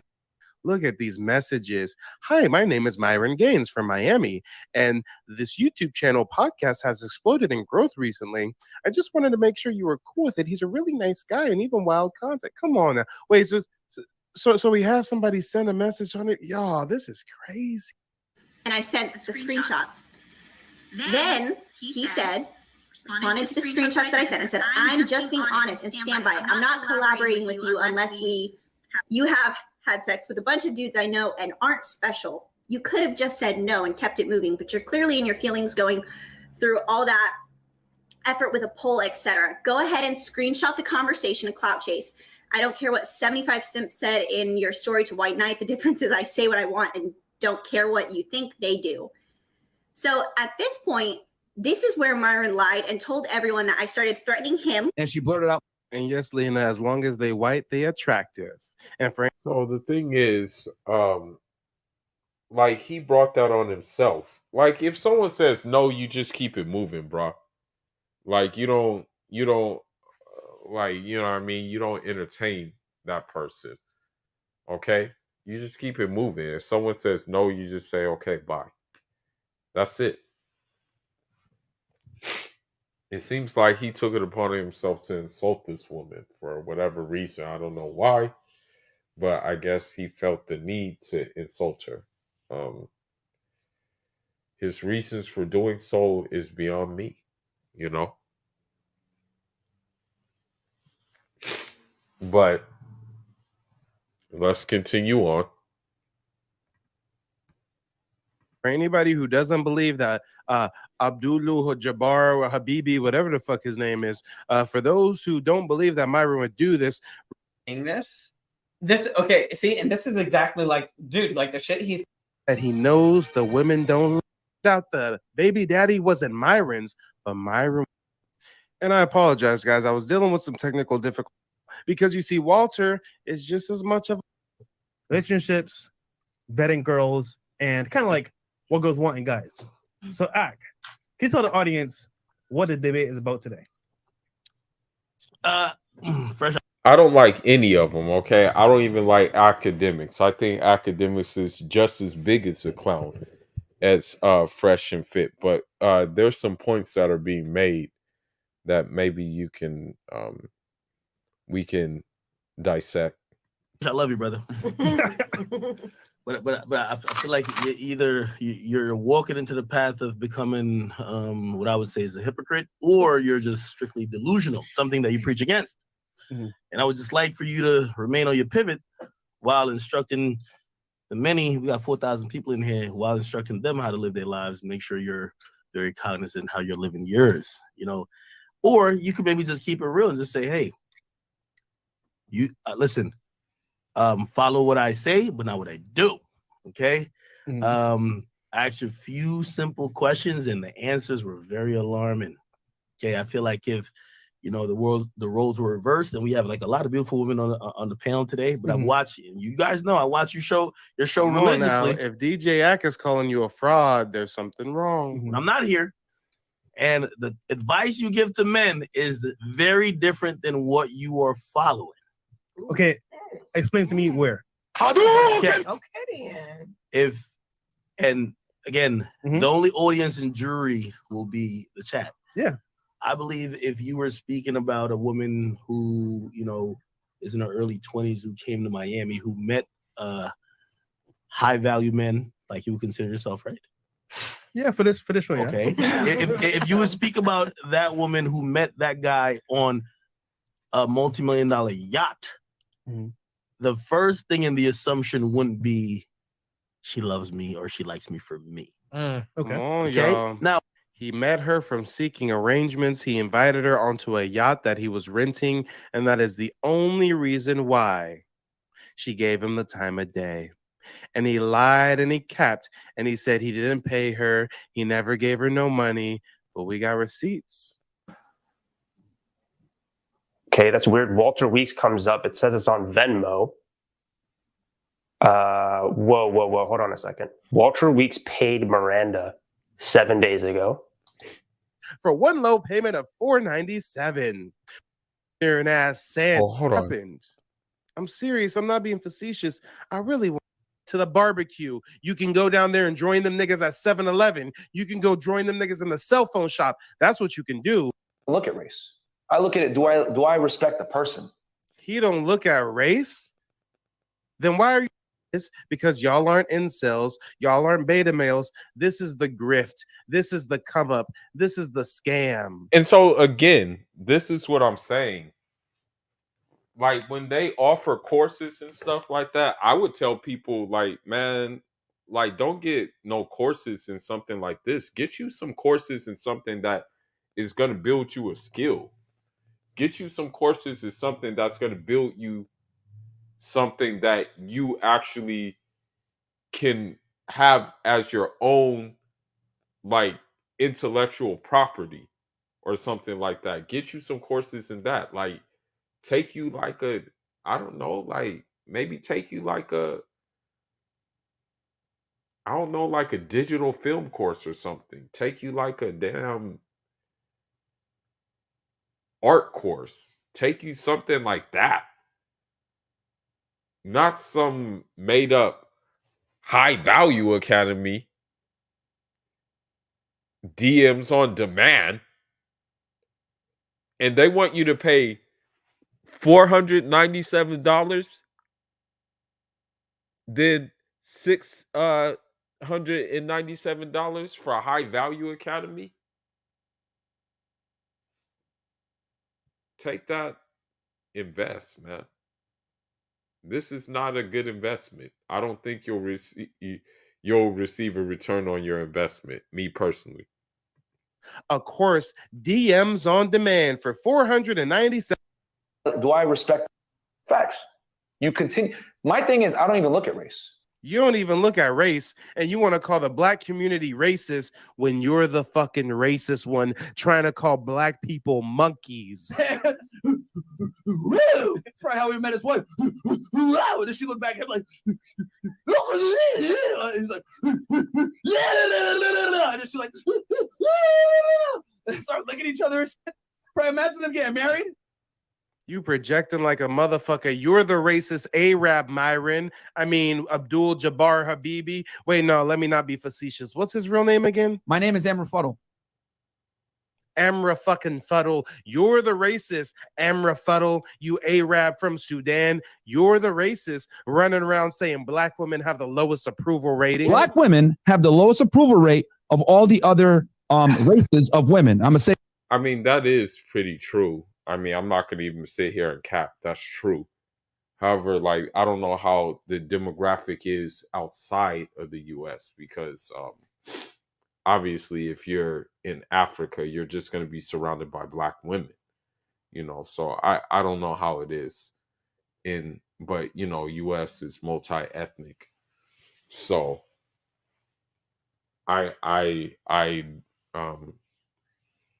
statistics have shown that. You know,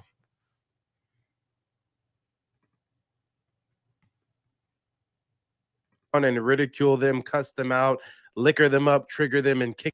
Gave her a ring pop and you licked her at your fucking wedding. We should fly her up, bro. Weirdo. Hey, yo. We should fly her up. Guarantee her.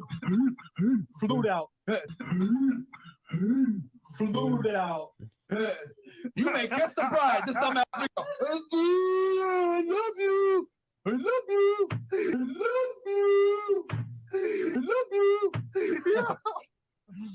You're making them dumbass faces. The black community is the racist ones. Let's get into it, y'all.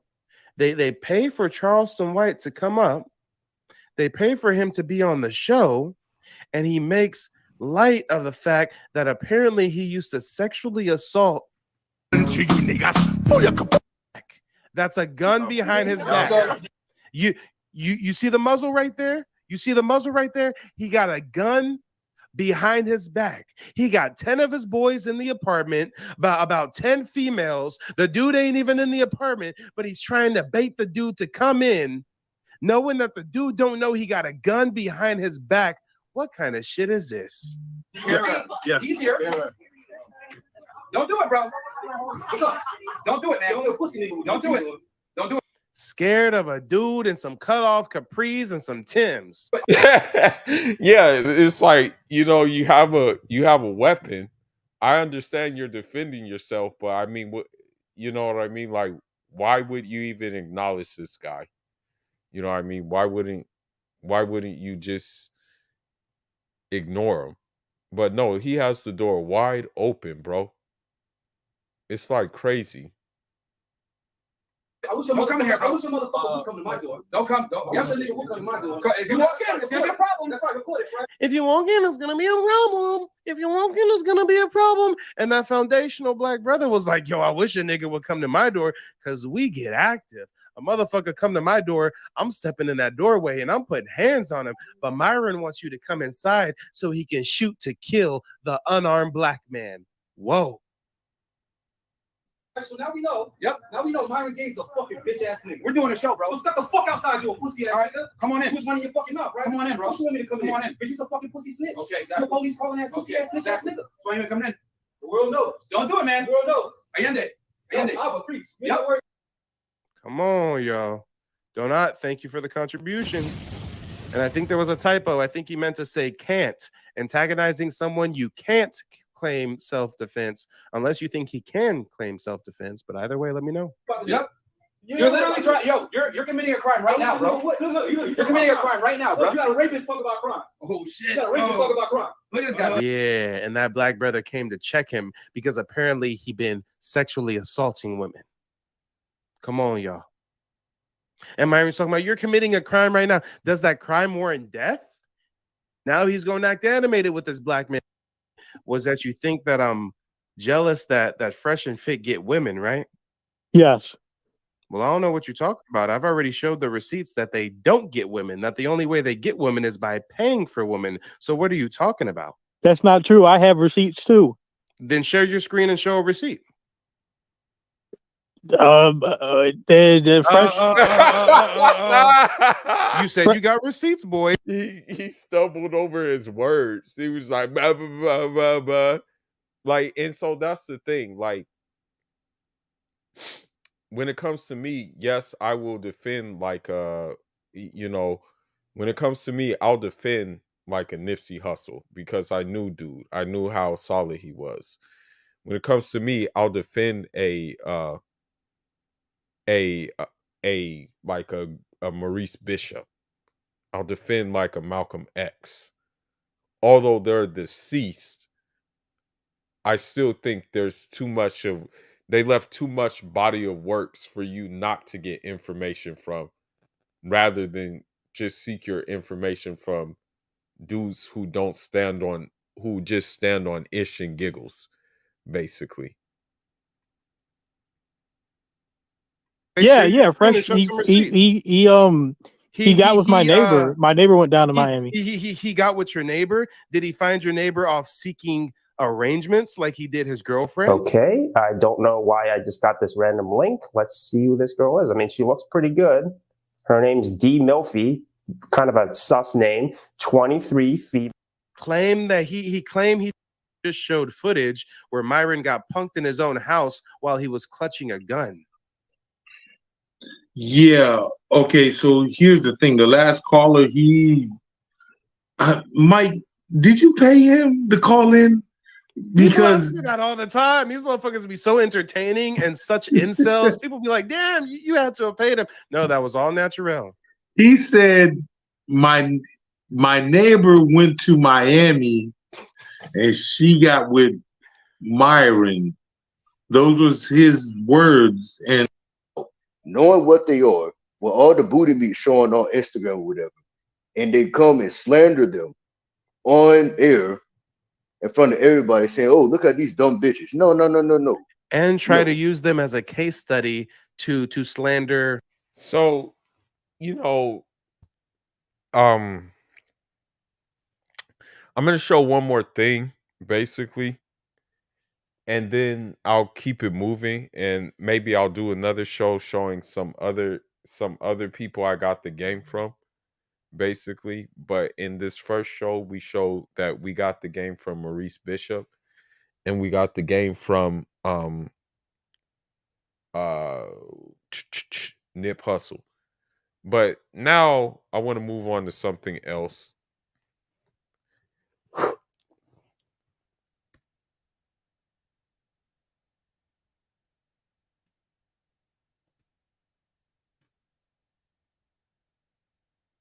This shows that she's a grifter as well.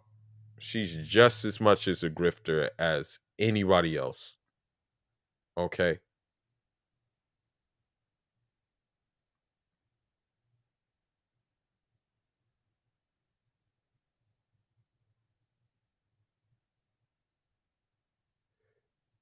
The thing is, even right when you look at how entitled she is, she doesn't even use. This is a sign of conceit too. When someone says like they don't use they don't use, how should I say it? They don't use, for example, her channel name is Just Pearly Things. Her channel name is Just Pearly Things. But she doesn't even use the word I anymore. She uses the word pearl now. Pearl destroyed. She doesn't even use the word like I destroyed anymore. She's just like so self-absorbed. And that's something that self-absorbed people do. Like if I were to be like that, I would be like base Muslim doesn't like that. Or like base Muslim does this and that and the other. Like if I was on that kind of time. But I'm not. But we're gonna go to this woman's video.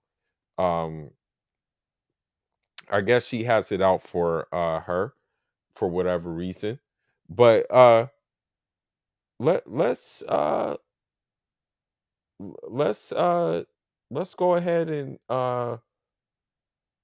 let's go ahead and see what let's see what she has to say about it. Okay? Let's see.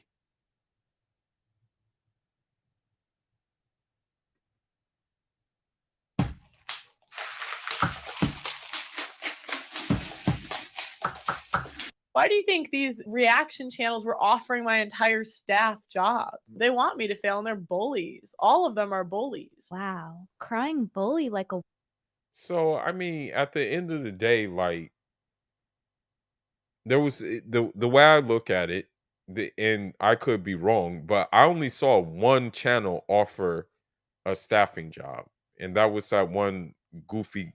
I think that one goofy guy. I forgot his name. He has like this African news channel or something. I don't subscribe to him either. You know, I think he's kind of. Me personally, I feel he's kind of corny, but that's neither here nor there. But I think there was only like one channel that offered her staff jobs. woke feminist, huh?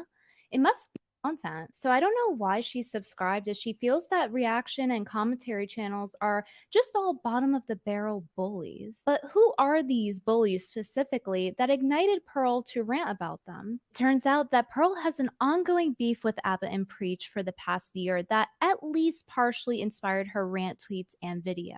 Abbott and Preach actually reacted to my Pearl video recently, so I just want to say I appreciate everyone who has supported the video thus far. But Daddy's little girl, Pearl, is not so happy about Abba and Preach. She recently name dropped them in her rant video about these commentary reaction channels bullying her. I actually changed my mind on the whole Abba and Preach thing. I was team Abba and Preach.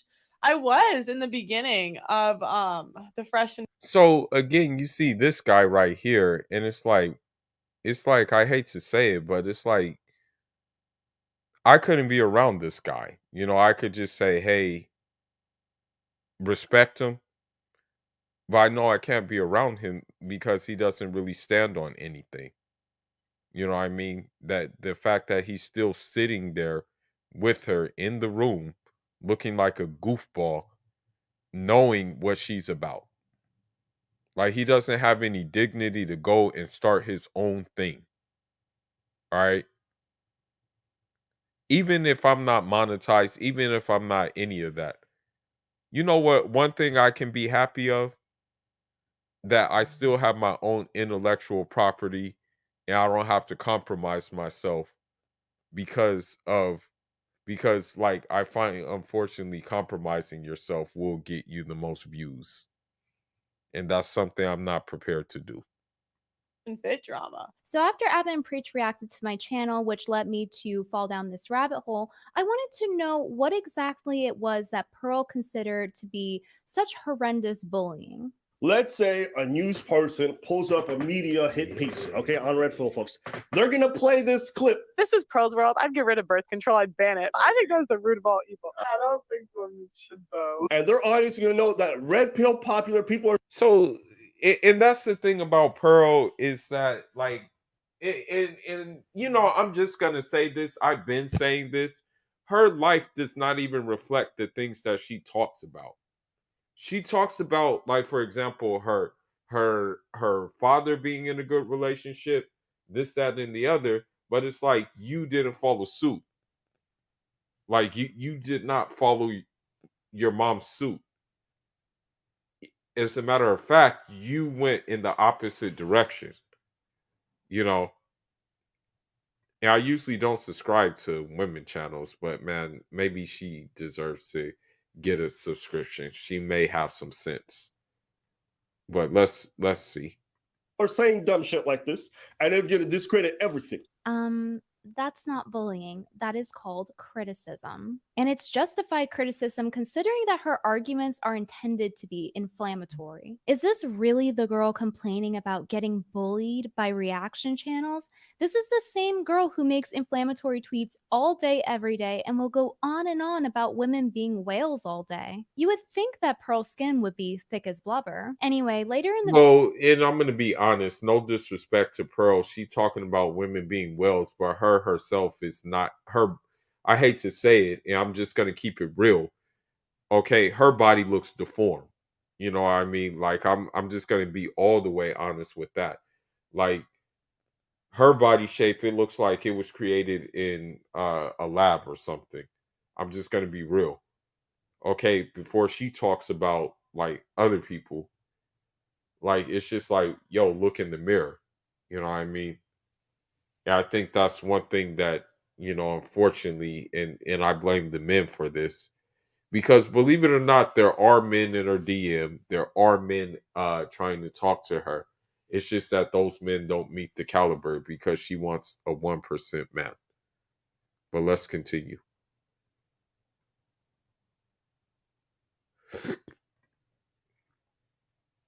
video, Pearl gets triggered by Abba and Preach's comments, and she says this. But it's like all Abba and Preach has done for years is like hit piece, hit piece, hit piece.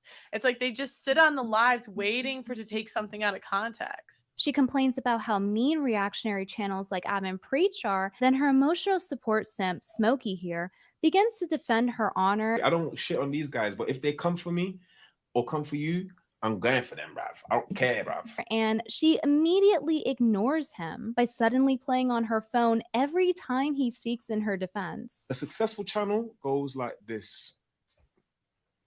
That's the only thing. I wish Myra never went down that road, but what's funny about this is that this is part. So, the sad thing is about this guy is I don't know if he even realizes that he's simping or playing that white knight role that she doesn't give a crap about and that she doesn't have any respect for. I don't know if he realizes that he's doing that. And that's the sad thing, bro. I would never do that for a woman. Okay? I would never do that. The only way I would do that, the only way I would defend the honor for a woman is if that woman was from my family, right? Or if I knew that woman to be solid, if I knew her family, if I knew what family she came from, and they produced examples, then yeah, I'm going to defend their honor. But you can see here that she has no respect for this man. But let's continue on. Part of the lore, this is the same guy that Abba and Preach had made content on where he basically had a melty in Pearl's defense. I'm not coming for no one that's not in no YouTube space. Do not mention just pearly things again, yeah? Otherwise, there'll be more smoke, bro. I got bare smoke for you lot, bro. Both of you lot. I got smoke for Abba and Preach, bro. When I was younger, I used to do dinner, no. You lot a big man trying to tell, bro, we got smoke for you lot, bro. But, bro. So the thing is about him is, again, Nipsey Hussle said it, the dangers of taking handouts. So I guess because he has a spot on Pearl's chair, that he feels obligated to stand up to her or stand up for her rather than just walk away instead and start his own thing. If she would have, listen, if I was in that position, she would have interviewed Nick Fuentes, I would have been gone. Okay, I wouldn't have even told her that I'm leaving. I wouldn't have even told her that, yo, I'm out. I'm out. Like, peace. I wouldn't even have told her, bro. But let's continue. Bro, finish your sentences so we can actually understand what the fuck you're talking about. Bro, I got smoke for you. I got smoke. You lot a problem. I got smoke for you. I got smoke for you. I got smoke for you, bro. And they're not wrong. Smokey here needs to learn how to finish his sentences. Fresh and fit, blew Abba and Preach. Fresh and fit, blew Kevin Samuel. Fresh and fit, blew Andrew Tate. They did what? Fresh and Fit, Blue Jay Waller. It sounds like he's saying that Fresh and Fit are doing something very naughty to Abba and Preach. So maybe he shouldn't be talking about how the English language is used. What kind of person like makes hit pieces on their friends? Is that a masculine thing to do? I don't understand why she's calling Abba and Preach's video a hit piece. Is responding to videos considered a hit piece? Because if so, Pearl has done that plenty of times. In fact, Pearl's entire channel started from her reacting to videos with her very corny titles. Okay, one thing I want to say too is that a lot of people, I'm going to be honest, Maurice Bishop is based, okay? Nipsey Hussle was based. Just Pearly Things is not based. Fresh and Fit are not based. The guy that I'm going to show after this is not based either, okay? Don't let these things fool you, please. I saw that comment she made on your video. Yeah, fake news media or some other shit. Yeah, she called you guys the fake news TMZ reaction channels, even her comment on your channel. I think it's so funny because like Pearl does a lot of reactions. Yeah, I know. Like if you just go on her channel, you search up the word react, there's like hundreds of videos. I don't know what the retard is talking about, but she does a lot of reaction content. Pearl reacts to the first date. Pearl reacts to why do you see her old content? With like the first time white girl listens to Jay-Z or whatever, like shit like that or whatever. Whitest girl on earth reacts to Lil Loaded. No. Gang unit.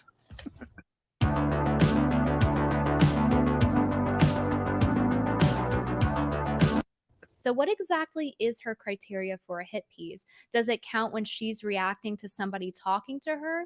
Is that a reaction or is it a hit piece? It just sounds like she's mad that reaction channels are criticizing her even when it's fair criticism because she has an ego. She is never going to grow as a person if she can't take criticism. What's even the point of her having a YouTube channel centered around having debates if she can't even agree to disagree and cries bully? She's discrediting her entire channel by calling everything a hit piece. She also praises Fresh and Fit's integrity for not making hit pieces. You can say what you want about them, but they believe what they say and they would never turn on their friends. It's actually amazing how loyal they are to their friends. Fresh and Fit. I'm gonna comment. They are so loyal to their friends. But the thing is, their entire show is a hit piece on women. Almost every episode, they're talking to intoxicated, low-class sex workers. Some know me as the throat goat. Some know me as the sea demon. Some know me as the glizzy goblin. Now, I'm going to be honest, and yes, I'm maybe stereotyping a little bit. The average Western woman does have the blueprint and the footprint of an OnlyFans model or a corn star. Okay? I'm going to be honest. Those days, as a matter of fact, I heard some horrible things that were going on in the Amazon warehouse. Okay? I heard some really, really bad things that, and this was just coming from the dude who was dropping off my packages. Like I was just like, God, leave, bro. Like, so yes, I still share those sentiments that most modern women are that. Okay, I believe that. Most women in the West are that. I still carry them sentiments. Now, is there a need to bash them for being that? No, there's just a need to observe and move correctly. That's it. But yes, I agree. But let's continue. And then they use that as a representation of all women. As shown by Willie Mackshow, who made a well-researched video on Fresh and Fit, Myron and the other guy, who's like a background henchman or whatever, asks the girls dumb gotcha questions. Let's say you go to a fortune teller. That man of your dreams, you find out 5 years from now, he's gonna be broke. No ability. Now, in this right here, and I'm not gonna make Takfir on this man.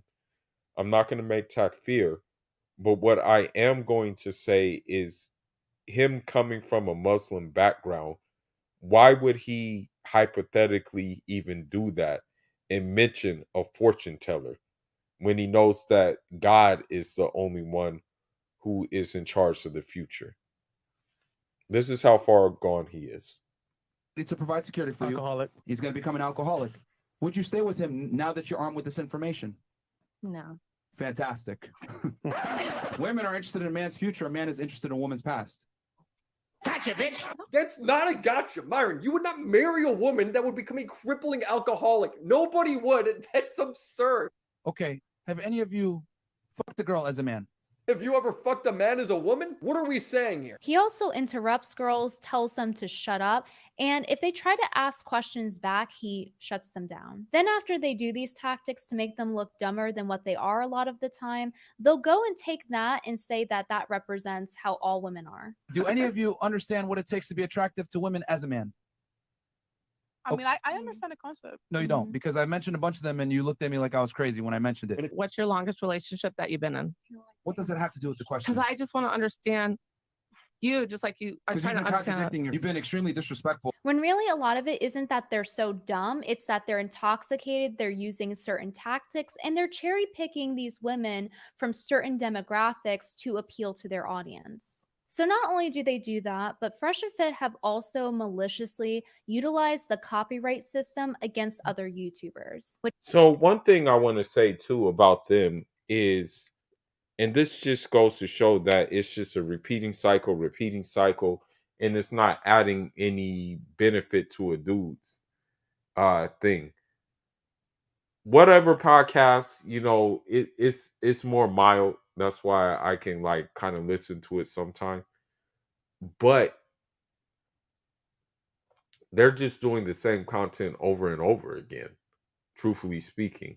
Flying these women in and just doing the same old thing over and over. So we know what is out there.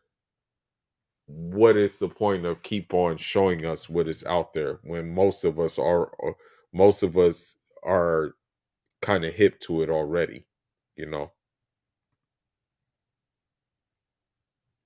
Which in my opinion is a lot worse than a hit piece when you're trying to censor your critics, just like how they did with Abba and Preach. Fresh and Fit decided to hit us with dozens of copyright claims. They apologized to us for some of the comments that they made in regards to Preach's significant other. And then afterwards, recently, they decided to copyright claim the video that we did in response to their apology. Uncle Luke, 1980s. Your haters crying on YouTube about those copyright strikes. I don't know why, though. Kevin Samuels does the same thing. I'm glad. Now the haters can stop these reaction videos. They need to chill. Yep. All right, I'm just going to make this announcement. If you use our content without our express written consent, we will come after you. All right? It's a business. Y'all want to make hit pieces and all this other stuff? You can't make hit pieces without being ready to get hit back. And of course, because Fresh and Fit did it, Pearl has to copy them because she copies everything that they do, including copy striking people. Pearl pulled the same stunt on the YouTuber Sarah Garvey and tried to get his entire channel terminated by copy striking it so many times. There were, I think, up to 11 videos that were copyright struck. I was working with her, and these... He's a grifter too. Don't let it fool you. Don't let it fool you. Having a team work on your file is really beneficial. At Park Shinar, that's exactly what we do. We do all of this to get our clients the best result possible. According to Sarah Garvey's video, Pearl proposed that he had to come in and clock in almost a full-time job's worth of hours per week. She said she would want me... Very close to the low end of damn posture.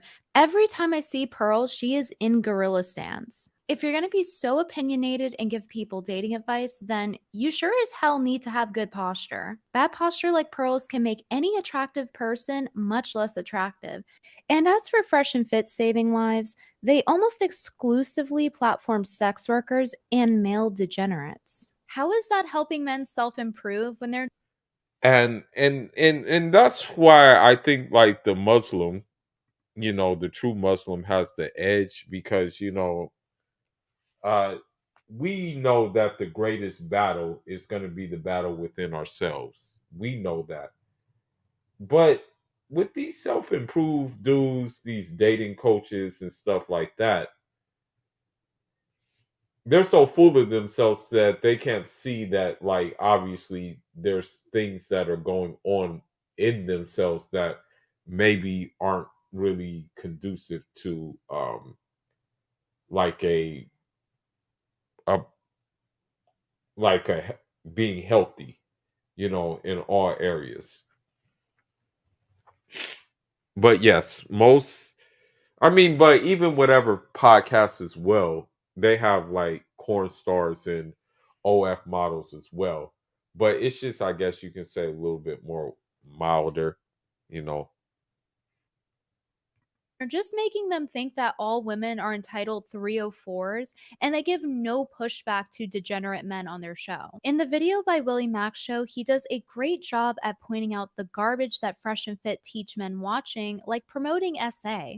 Fresh and Fit brought on a guy named Charleston White, who proudly admits to assaulting women. We used to run trains. Match. If y'all want to talk shit, come back in the studio. We'll talk about it. There's a recommended list with the most popular gifts. When signing up, it immediately asks if you're looking for earners or that are okay getting cheated on. That's what I'm saying. Yeah, what if you are giving him everything he asked for and he still cheats? So what's the explanation there? We told you already, men don't cheat, they just have Alright. sex. Yeah, that's cheating. All right, So sometimes, like, again, these red pillars, what they'll do is, like, if you're married and you go outside of your marriage and you're having sex, that's adultery, bruh. If there's 4 witnesses in Islam, it's hasta la vista, bruh. Everybody knows that. So what I'm saying is that some of them are so far gone that it's just like, okay, bro, whatever. You know. Sex is cheating. You putting your It's heart not. into Hold on, somebody Chris. else is cheating. No, Like, Because to me, it seems like being a hypocrite and relying on underhanded tactics like copy striking people and not fighting fairly is the advice. Now let's see if she's fair though. Let's see if she's like kind of fair. Let's see how fair this woman is. Let me see. We are literally going viral. Let's go big or go home.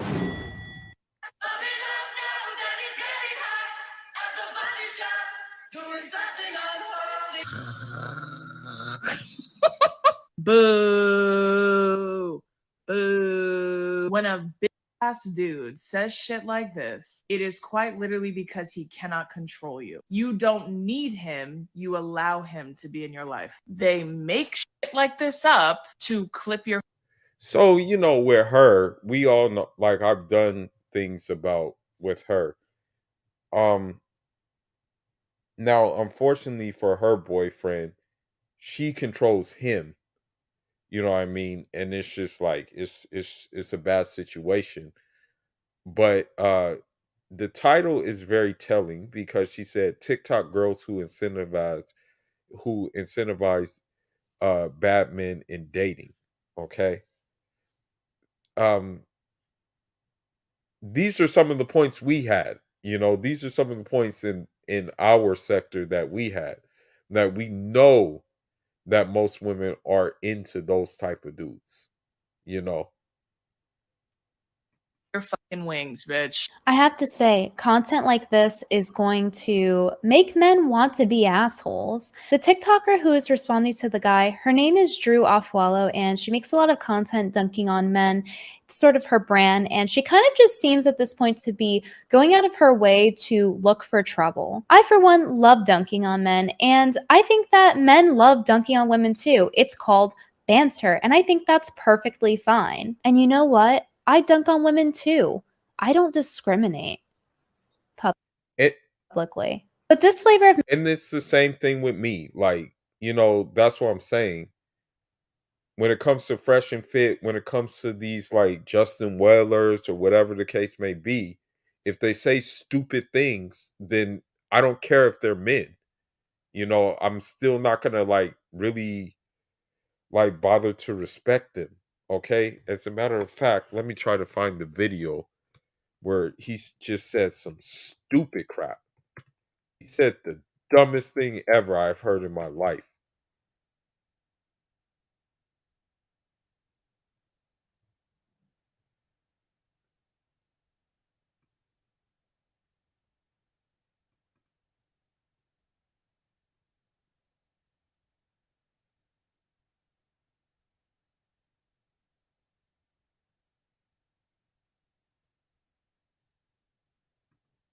And if I see a beautiful girl, I walk up to her and I say, hey, listen, I just wanted to say hello. I would have been really upset with myself if I'd have been too scared to come say hello to you. What's your name? Boom, done. Tell her. That's the stupidest shit I've ever heard in my life. That's the dumbest shit I've ever heard in my life. Like, see, this is what I'm talking about, bro. Like, we're not gonna do this shit in like Africa or some shit like that. Like, even you don't even have to do that, bro. You can simply, even today, the eye contact can change the game. You can simply do the head nod, like the what's up, and that would be even good enough. Okay? But you have guys like this with these corny old, like, just no kind of like,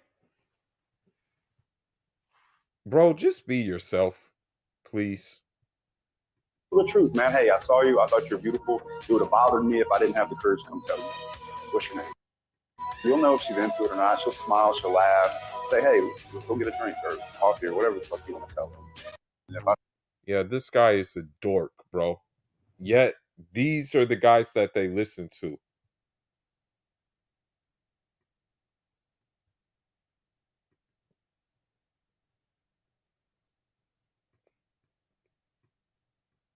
Let me see.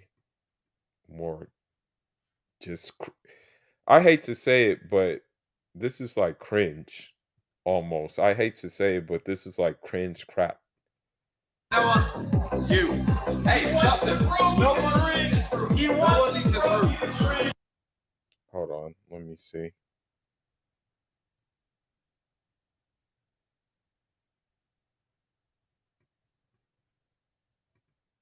I love nothing more than a woman that's proactively helping me. Hey, I noticed this. I wash your clothes. I folded them, put them here. And that's not to be sexist or anything like that, but like a woman that's proactively trying to help you, being able to run an errand for them. But I think what's most important, especially for a high achieving man, like a high power man, just be his fucking peace, man. He's dealing with stress all day. Be the. Well, I can agree with that.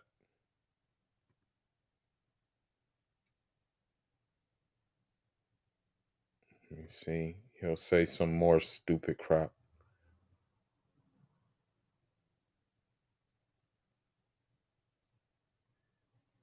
Let me see.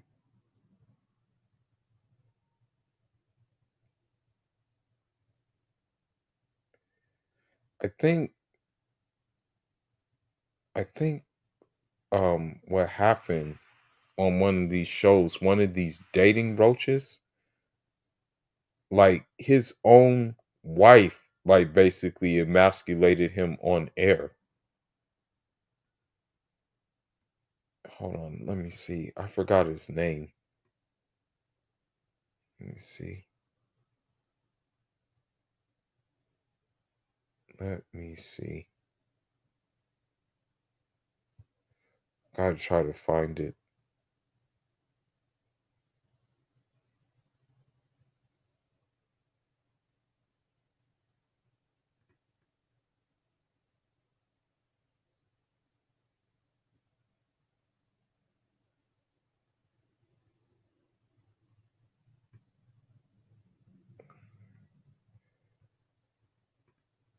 If you lined up every man in the world and you said you can love your girl, be a good father, be completely honest, sleep with as many women as you want within reason, and make sure you respect her, never embarrass her, and get to go home and hold her at night, look left and right, nobody's around, every man on the planet would hit that button. No, we wouldn't, you dumbass. It's called having cucumber discipline, you dumbass. That's why Islam said you can only have 4. Now, in times of war, yeah, we can have concubines. Yes. Okay, but that's only in the time of war. Okay, yes, we can have right hand possessions. But we're not going to just be incentivized to just say, hey, yeah, let's just go out and like just mess around. We're not going to do that, bro. There's a social order for having multiple women. Polygamy is our social order to have multiple women. Yes, we can have 4. Plain and simple. But God put limits on it for a reason so we would be responsible.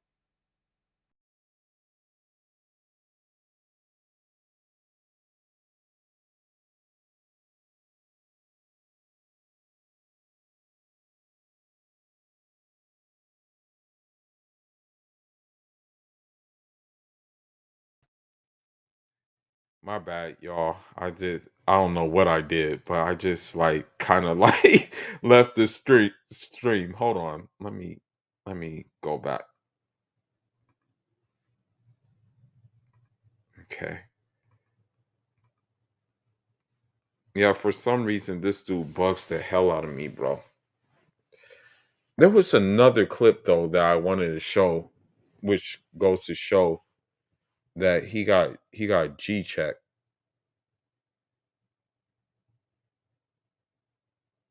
What's his name?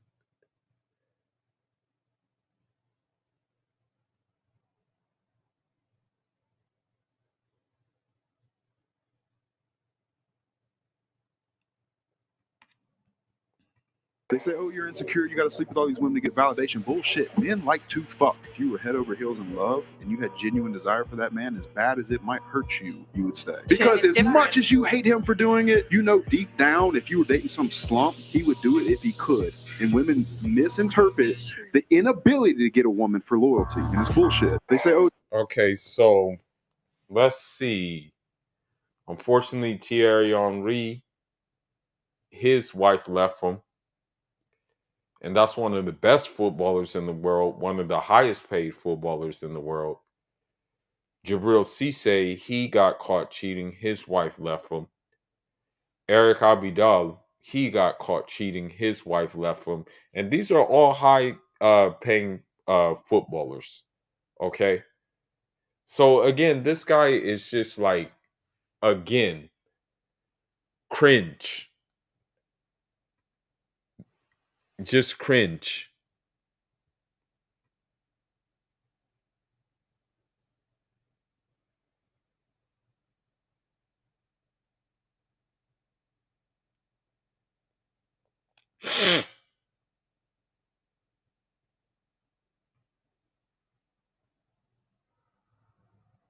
I'll be back. Hold on.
All right.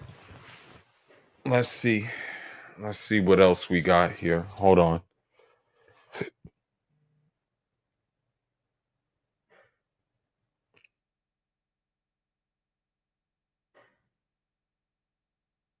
What's this guy's name? Let me see.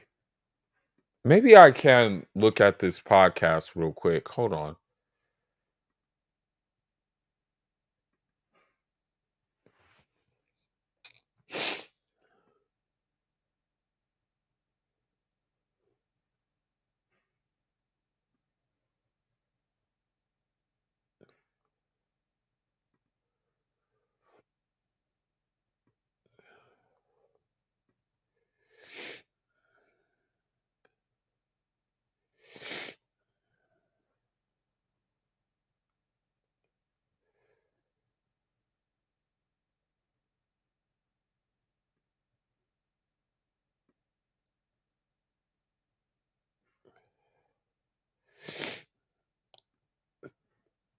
Yeah, there's another I want to say there's another one of these roaches.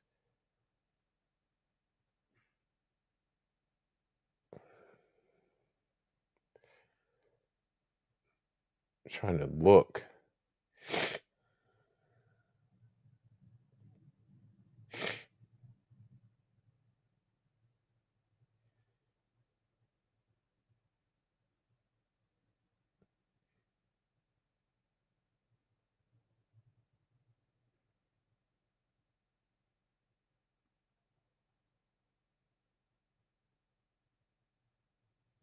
Okay, let me see. Let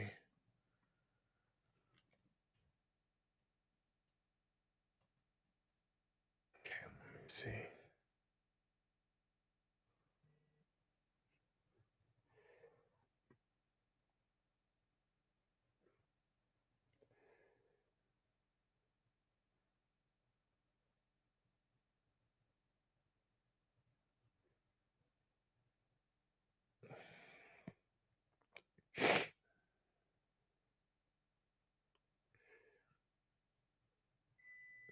So this guy right here with the woman who looks like bored, the guy he's another like dating guy. I don't know his name.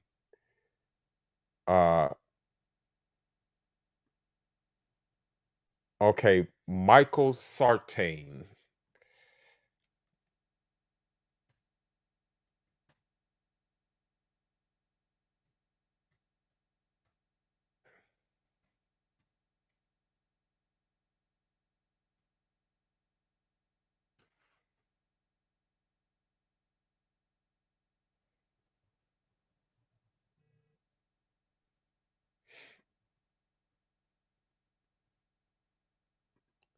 I think we heard every third word you said. Can we talk about something else? Because we've been on this for 20 minutes straight. So you see that like again, he doesn't even have control over his own woman, okay?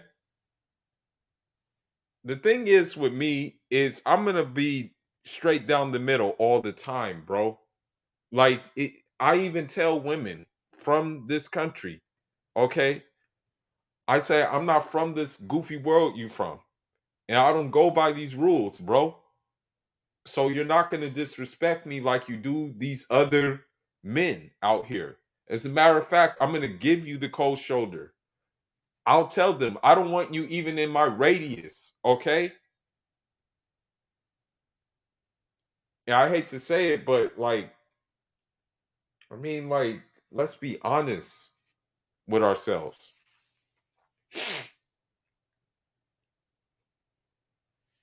Because the standard has lowered so much, many people are not keeping up with themselves anyway.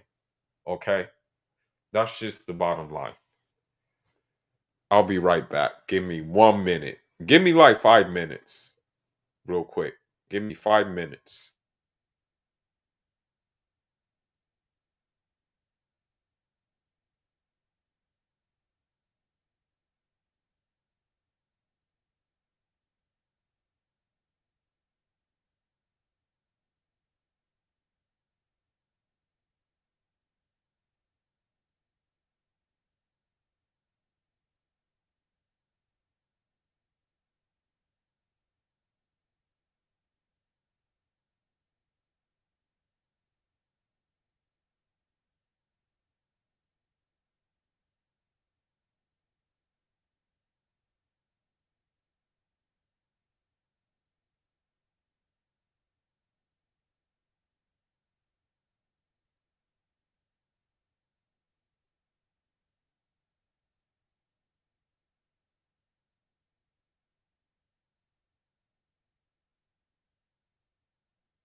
All right, sorry about that. So let's get into this. Did you hear that one, Michael? Okay, here we're gonna do. We're gonna shout out everyone on Twitch. Eric, can you pull up the Twitch? Jeremy, we'll get to that in a sec. Thank you, man. Appreciate it. Mike, So you see the body language and everything like that. You see that he just pretty much got punked, got checked by this woman. Yo, if that was me, bro, she would have been done with already. It would have been like, I don't know who you've been hanging out with, but I right then and there it would have been like, it would have been addressed. It would have been addressed. Okay. And I'm pretty sure he has more dumb talking points too. Let's listen to them.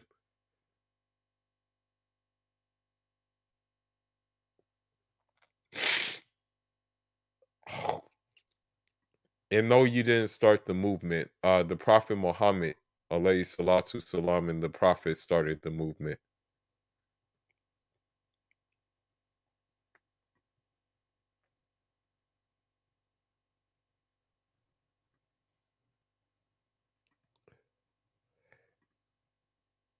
This is all a fucking steaming pile of shit. And Michael Sartain runs around acting like the man. His face is all bloated out from fucking drinking in Las Vegas all the time. Okay, the guy's the total fucking pussy and a total fucking fake tough guy. The thing is this. Okay, I'm going to tell you something. Where we come from, okay, you can't really have smut on your name. For me, there's no smut on my name. You know what I mean? Like, that's the thing. I don't have any smut on my name. Like, you can't name a time where, like, for example, if some things were going to go down that I didn't go show up at, if there was some, you know what I mean? Like, there's no smut on my name. I know humans are subject to error, but don't present yourself in such a way that makes you look like you're just this like alpha self-improvement guru and you have hella smut on your name. Okay? Let's continue.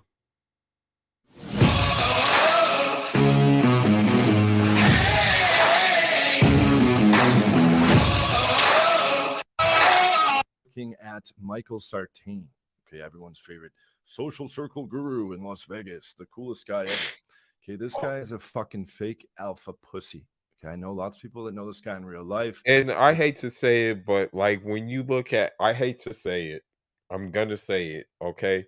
When you look at Fresh and Fit, when you look at this guy, the guy that we're about to go over, when you look at uh Justin Weller or whatever, they're all alpha simps, you know? They're all of them exhibit these same characteristics. I'm not going to say anything about Tate. He's my Muslim brother. I'm not going to say anything. Say he's a massive pussy. Okay, he used to be very close butt buddy friends with the whole RSD crew. Okay, let's take a look at who he hangs out with. Okay, he was buddies with Owen Cook and all the fucking scammers in RSD. Okay, I made countless videos showing what a terrible force RSD was in the community and how fucking disruptive they were to men's lives. Okay, and social circle game is mostly just a fucking marketing ploy. Okay, fucking Todd even admitted that once he left RSD. Let's roll that clip. Let's talk about the bullshit marketing myth that is social circle game.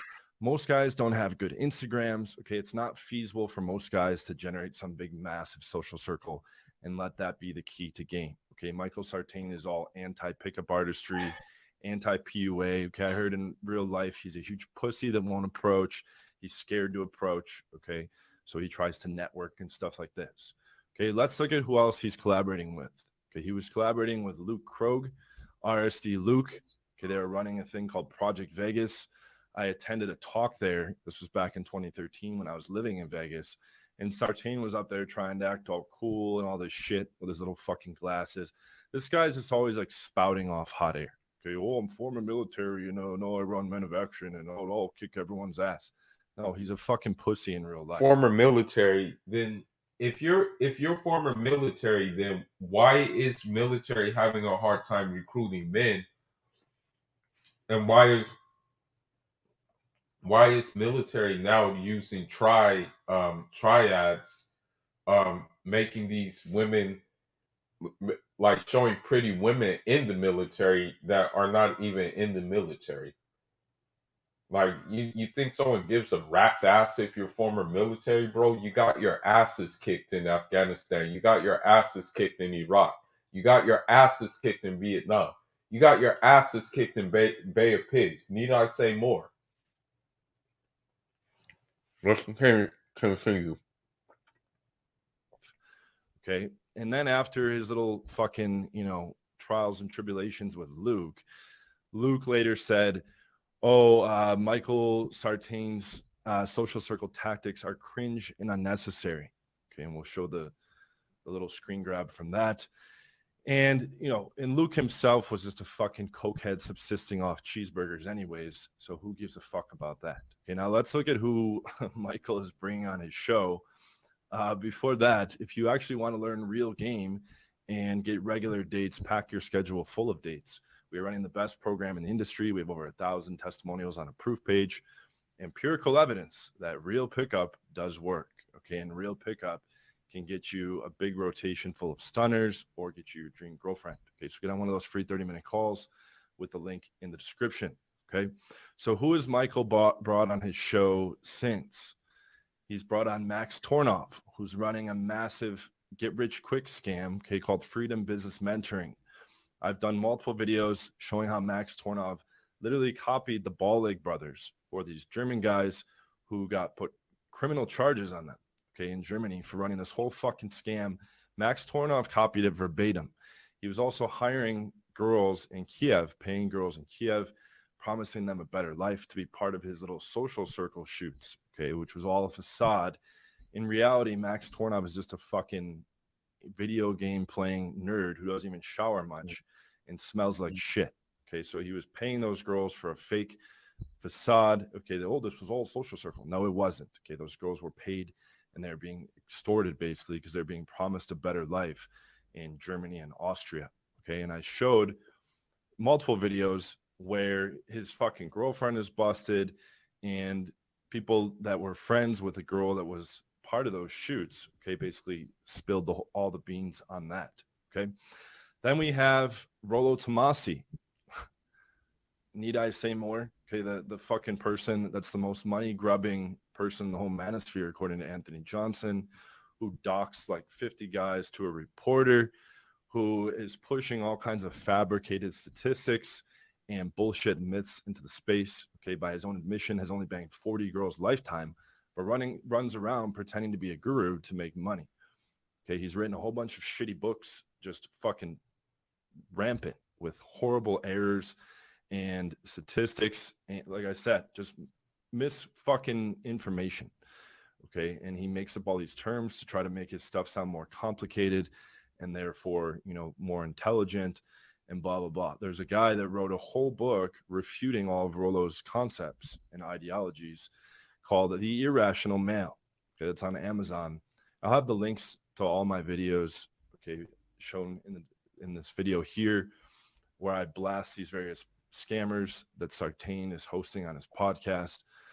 Okay, and we'll have the link to Boaz's book, The Irrational Male, in the description as well. It's multi-hundred pages.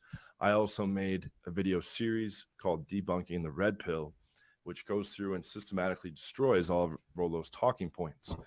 Okay, Michael Sartain also had on Jay Waller, otherwise known as Justin Waller, who's just clearly a mega dumb fuck, okay, with a southern accent, spouting off lines from a copywriter. Okay, I heard him.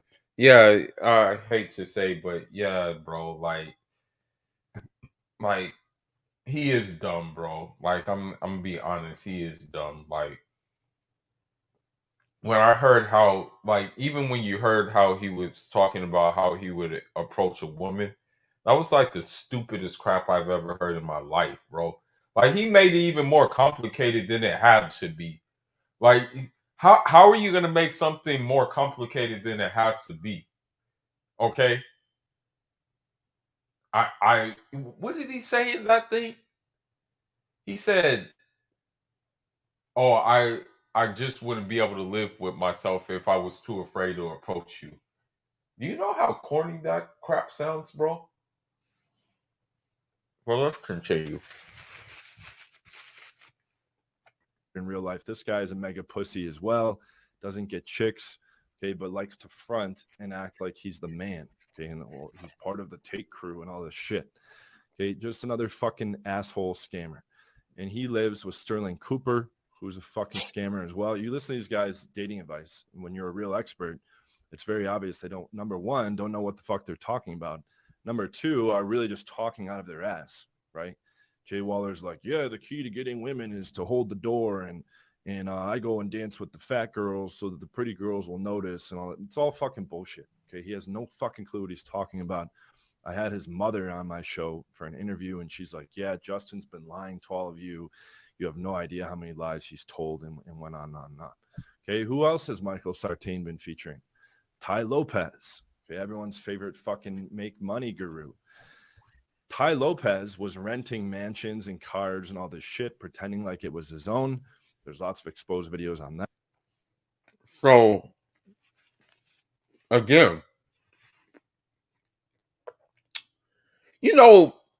seeing this stuff, seeing these things kind of bring one hadith to mind. There's one hadith that comes to mind. The Prophet alayhi salatu salam said, "In the last days, I don't fear for you shirk. I think he said, I fear for you the evil scholar." And this is what we're seeing right now. And I hate to say it, but people look towards these guys as teachers, right? But what are they really teaching? Okay? It's just so it's horrible, bro. This is why most of the guys I listen to are dead, bro. This is why you saw me play the Maurice Bishop video. He had a timeless message, but let's continue. That. And he was just fucking blanketing the internet with paid advertising, okay, mostly on YouTube and shit like that. I remember I'd be fucking girls playing like music on YouTube, and they would be interrupted constantly by Ty Lopez ads. Okay, for those of you that have, remember those days years back, he was just spending mass amounts on advertising and then fronting with rented cars and mansions to sell more fucking scam courses. Okay. Good buddy of Michael Sartain's. Then we have Adam Lyons that Michael Sartain has featured. Okay, Adam Lyons has his infamous bullshit lie claim of 100% close rate. Oh, if a girl is interested in me or a girl looks at me or whatever, and I decide I want her, my close rate's 100% or close to 100%. Total bullshit. Okay, coming from a real expert. Around the time I had 1,000 girls in December 2018, I had about 10,000 phone numbers in my phone. When I hit 1,500 in June of 2022, I had a little over 15,000 contacts on my phone. It shows that it's 10% at a high level, at a world-class level of skill. You're going to be closing 10% of the girls, not 100%. Okay. Literally, it doesn't make any sense. Think about from a sales perspective, you're not going to close 100% of prospects. It doesn't make any fucking sense. The whole thing is a funnel. Okay. Adam Lyons is just Adam's lion. Okay. And I made a video detailing all that fucking bullshit. Okay. And then he even brings on fitness scammers, including Brandon Carter and Greg O'Gallagher. Okay. And those guys are good buddies with RST as well. All these fucks are all friends. It's very telling. Okay. If you look at the guests that go on Fresh and Fit or on Michael Sartain's podcast, okay, these guys are all fucking friends with each other. Yep. And they all cross promote each other's scams. Okay. Keno Body and Greg O'Gallagher is a whole bunch of fucking bullshit in the fitness industry, just meant to make money. Okay, Brandon Carter is just trying to push. Well, I don't know about this guy, but the thing is about it is that, when you look at the scheme of things, it seems like these guys are all working together to kind of like bamboozle guys. I don't know if they really desire to help guys. That's the thing, you know. Um,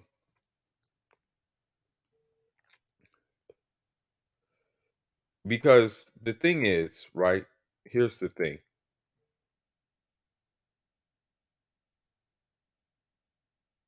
How to get a girlfriend without approaching girls. Let me see.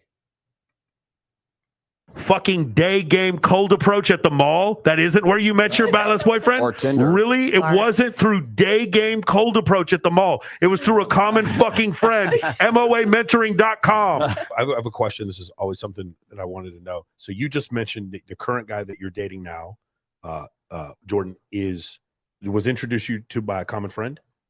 Yes. The previous boyfriend before that, how'd you meet him? Oh, God. Now, when you look at the quality of women still, it's like, bro, like, I'm being honest, like,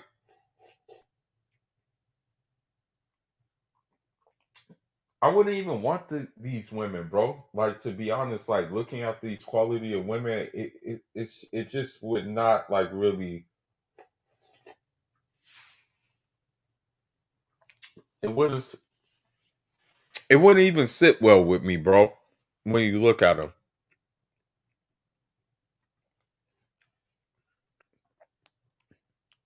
But there's one more I want to watch, and then I think it's time to end this. I've been live for a long time. Yeah, you know what I think? This may be like a little network. This may be like a little network, like you know how they have like a little ring, because now 2 days ago on 2 days ago on his podcast, he had whatchamacallit, Just Pearly things on. So I think all of these guys are in cahoots together. I believe so. I believe that these guys are in cahoots together. That's what I believe. So Brittany, the Brittany Venti, she had some opinions about Kevin Samuels, but that's neither here nor there.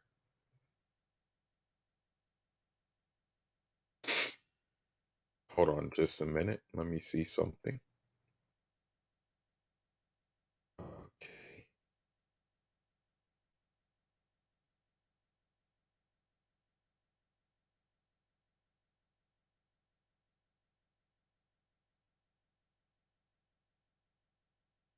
And notice how one thing I want to say, and this is the thing, and because there are people who are non-Anglo who follow these dudes, but they don't have no one non-Anglo who are not they they don't have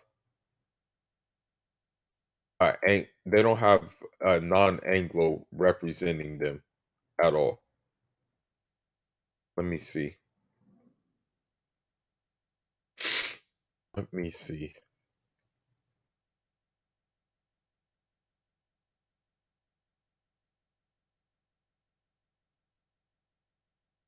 There's okay, here we go. I think it's MTR who had this.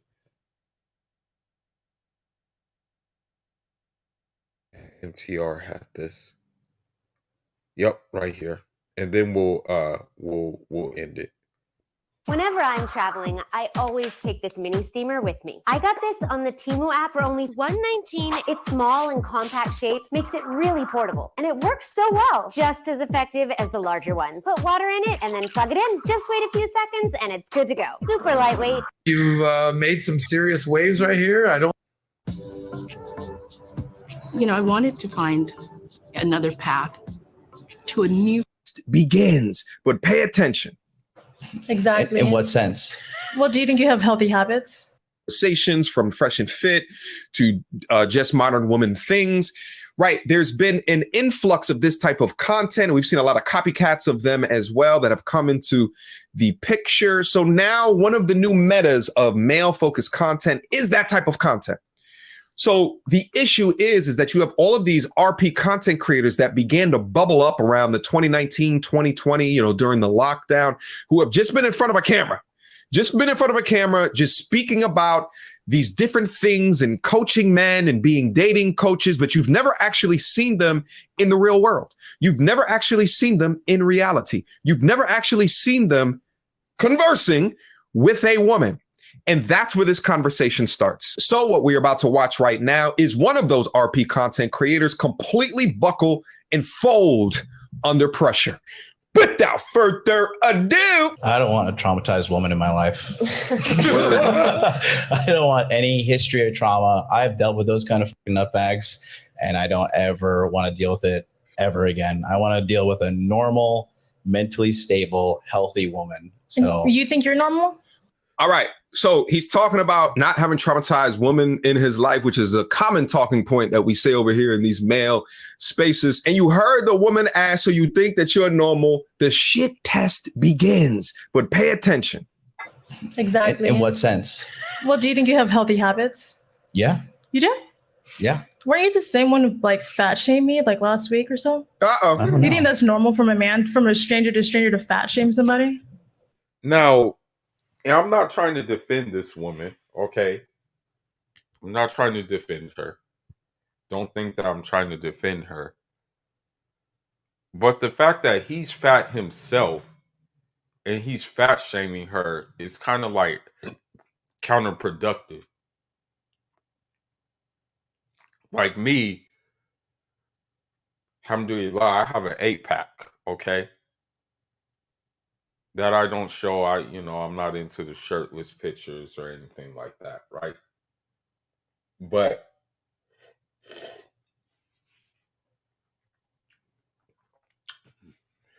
if needed be, I would be in a better position to fat shame than this guy. And I'm not condoning fat shaming, but I'm just saying. But let's continue. I don't remember. Did I call you fat? Okay. Don't do that. You know what you were in the chat. You knew you were in the chat. Don't do that on camera. I don't know. He kind of set himself up though by being in a group like surrounded by hyenas. So that was his mistake in the first place, is that Stu was surrounded by hyenas, okay? And he didn't have the lion's mane to, you know what I mean? Don't do that. Don't do what? Do Get that tag team. because you were in the chat with your check mark name doing that. What was I own saying? Listen, it's okay if you want to do those things, but own up to what you do. What was I saying? I mean, women are apparently like CEO of not taking accountability, but I mean, I guess you should change your pronouns because I'd say you're kind of in the same bracket when it comes to that. All right, I'll get right on that. And that's not masculine energy. Just masculine energy. High value men. Remember, I told you that. Don't call people whores either. I'm just saying. I Right, mean, he's getting triple women teamed. can't handle criticism. I took that like a champ. That's fine. I'll take that. But I think you yourself as a man should probably work on that instead of saying that I don't want to traumatize women, because it definitely shows that I don't you want have. to. I don't want to traumatize women. We don't want to traumatize men either. That's the thing. So Okay. that's why it's easier to go to Japan and find the konnichiwa type of girl, because they're not going to. So this woman at first, hold on just a minute. I'll be right back.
debate with you. That's the So the thing is with this woman, okay, she was in the red pill space. She was on that show, on the whatever podcast as well.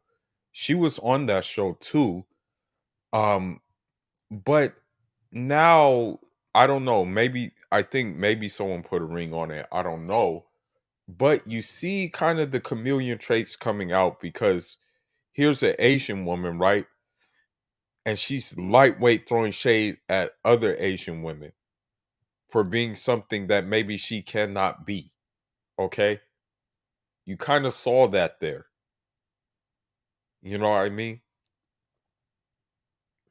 Shaming. That's right. They're just robotic female slaves in Japan. They have no personalities. It They just say shows. konnichiwa. Yeah, sumi-san, all that shit that you like. It's evident that you're used to women who don't check you when you're being irrational Thanks. and way out of place. Thanks for the whole synopsis on the 37 years of my It life. shows. Well, Well, age really doesn't mean to a lot of people. It shows. Like, you could be. My grandma's 80 years old and still drives like shit. That doesn't matter how old you are. So I would have to say.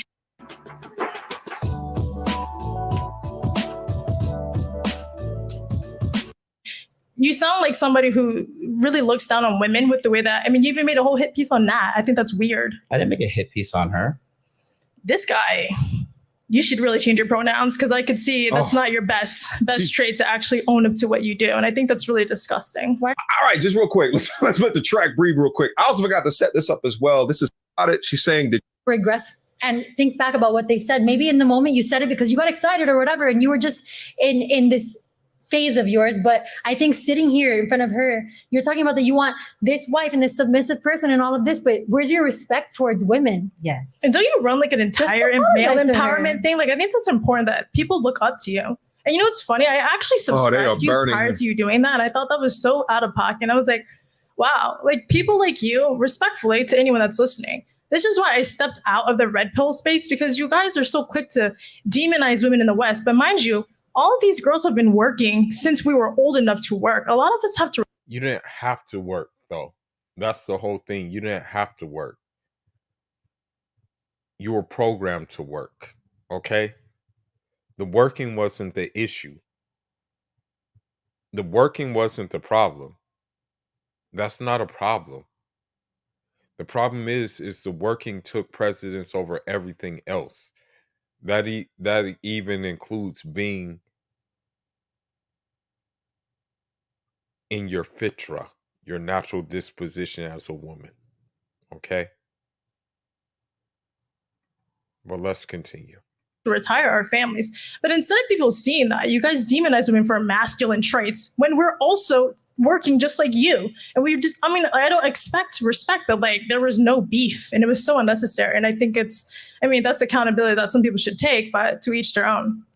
Here's the thing. She said a couple of things there. Number one being that's why she stepped outside the red pill space. She probably stepped outside because I think that it's impossible for a woman to be in the red pill space and not have masculine behaviors in her characteristics. But I mean, think about it. I just had a falling out with the top female creator in the space, and she's masculine as hell. But also notice as well, what begins to happen when you give women the mic in determining what a real man is that she shames him off of his feminine behavior and begins to tell him what he needs to do in order to be masculine, which is Just saying.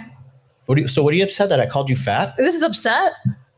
This is upset. Clearly. This is addressing. Well, why And I don't think you it's want just- to own up to what you said, though? Why are you denying that was said? And if anything, we're kind of built the same, which is funny, dude. We're like, Jesus Christ. I mean, come on, man. You can't be sitting there acting like we're like, oh, and I'm like, dude, honestly, that's so out of pocket.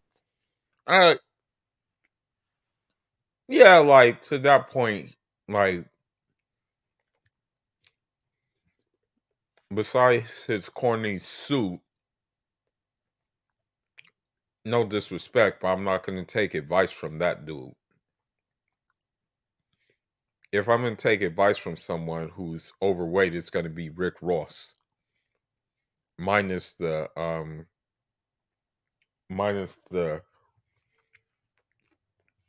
whatchamacallit he did, the stint he did as a correctional officer.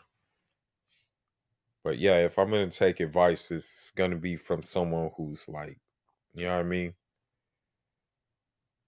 Who has like, that dude, I think, Rick Ross, I think he has like darn near like 20 Wingstop franchises at this time.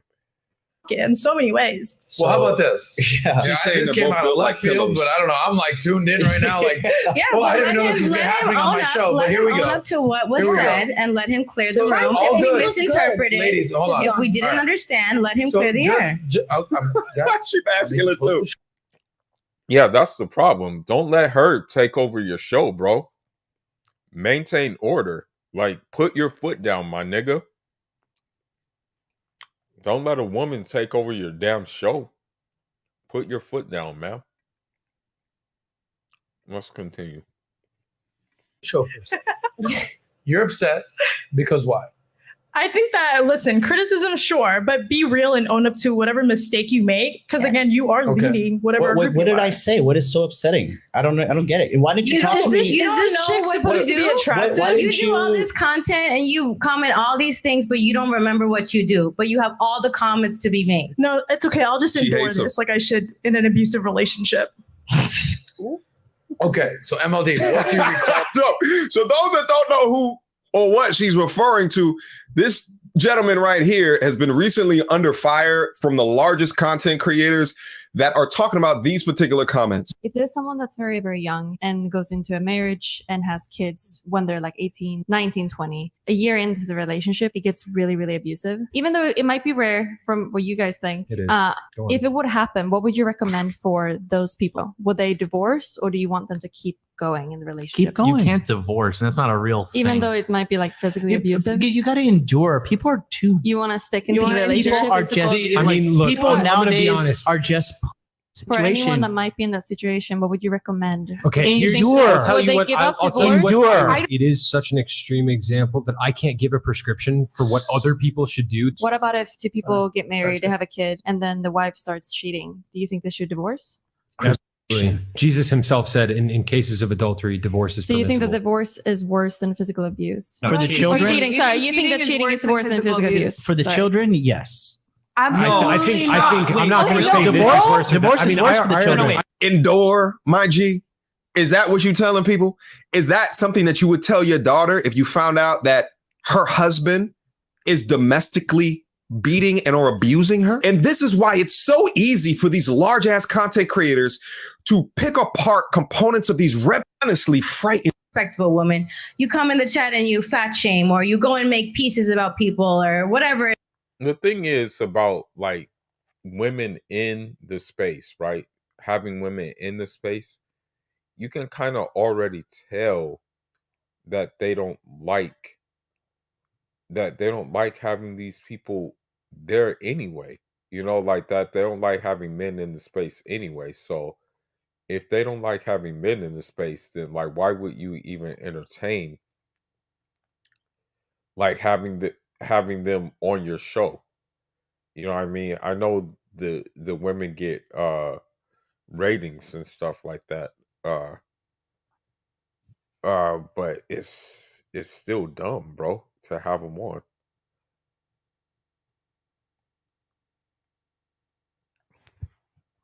It is that you want to do.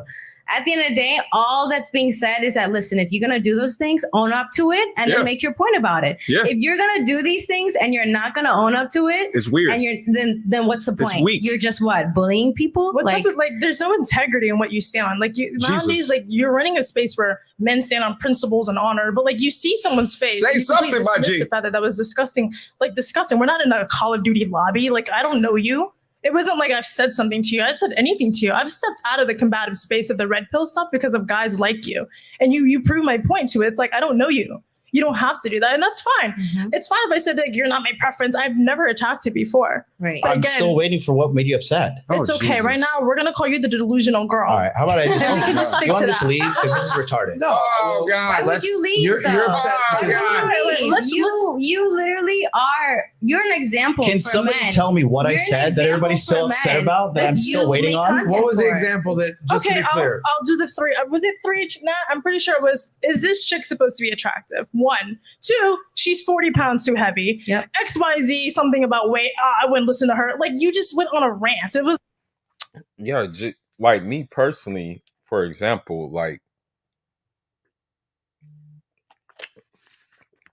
on like TikTok. If a woman comes on the page or something like that, it comes through the algorithm, chances are I'm just gonna swipe and ignore for the simple fact that like there's nothing really I can say. For the most part, women don't want to be right here. Or women don't want to be wrong. That's what I meant to say. But again, we see that this dude should have just kept it moving. Like, you didn't even need to comment, bro. Could have just kept it moving, man. Was like, how do you know that that was him, though? Because it was his name with the check mark in the chat. Do you recall doing that? I guess so. So. Oh God! Yeah. At least say, yeah, bro, I did it. Just say that. Just say I did it. Don't be afraid. Just say, yes, I did it. Own it, my G. Own it. Own this shit. Be like, yes, that was me down into the chat. Yes. Not only are you 40 pounds overweight, but now that I met your ass in person, you can lose a good 60. Say whatever it is that you got to say. Stand by your shit. Conduct yourself with frame. Stand on your square. Where has it gone? You get into real life with women, and this is the way that you act in front of them. Oh, God. This is the shit that I'm talking about. This is why so many of the content creators are like, yo, this red pill shit. F this shit, I'm out. I got nothing for it. There's nothing I want to do because they've tarnished the brand. This is a part of the brand and the imagery of what it is. Why do you think when you see something like that happen, going into every color, today's. So just say sorry. So just own up to being a piece of shit. No. So I'm not. So first of all, I'm not a piece of shit. You don't so think that's talk piece to me of like shit that. behavior? Okay, don't talk to me like that. All right. Secondly, all right. I said what I said. I do think maybe you were 40 pounds overweight. Sure. Okay, So not what's maybe. wrong with that? We can match each other's energy. Be a digital detective. Enroll in the new Google Cybersecurity Certificate to jumpstart your career in a high-growth field. You'll develop the skills employed. All I had to say was you need to like own up to your shit because it's weird that you I would just face did. me. Oh, now you own up to the shit. You know what this kind of reminds me of? It's like when you were like a little kid. And, you know what I'm saying? There's like 20 cookies in the cookie jar and you took out like 1 or 2. But meanwhile, your mom had counted or some shit like that in order to test your restraint, in order to test your discipline. And she's like, you ate that cookie, didn't you? And you're like, cookie? What? What cookie? Right now, he looks like a little boy being reprimanded in front of a live studio audience. Because it's weird that you would face me. Yeah, after like pulling teeth. Are you good? No, after you talking over me and freaking trauma dumping Did I say live that? on the I don't know what I show. said. You I don't know pick what you these know what I said. words and like you throw them onto me. But if I acted the way you act, you would demonize me. If I literally attacked you the way you attacked me, if I said the things that's disrespectful. If another man said the shit that you said to me, oh, that's fighting words. But yet a woman says it to you, oh, she's being dramatic, she's masculine, she's emotional. But I didn't call you any of those where's things. the vein coming out of my neck that I'm so triggered right now that, oh, she's mad? I think it's disgusting that you act the way. It's so like unattractive and not manly, but yet you sit here Jesus. and shame women. Oh, I can't wait to go back to Japan. I just think there again, you're leading a bunch of cows to follow you. And you're like, yeah, this is how men should act. That's not how men in my family and in my life act. And it's so unattractive that you think that's normal. So you are part of the problem in the West is what I'm basically saying. Okay. So let's try to put a silver lining on this thing. This came out. Christ. How should? So the thing is about that, what she doesn't realize is she's part of the problem of the West. And she's part of the bigger problem of the West because there's more of her in the West. He's just like a little small vessel. Okay? But the fact of the matter is women outnumber men. So, like, while he did do some kind of corny things, she's not making it any better by her behavior right now. But let's continue.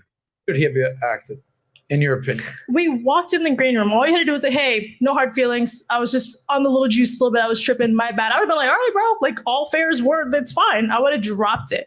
But the fact that you walk in the room, you don't address it. You sit here. It's like awkward. I'm like, this is how, again, people like you want women to submit to this garbage nonsense. And women are not submissive. Why would I submit to that type of activity?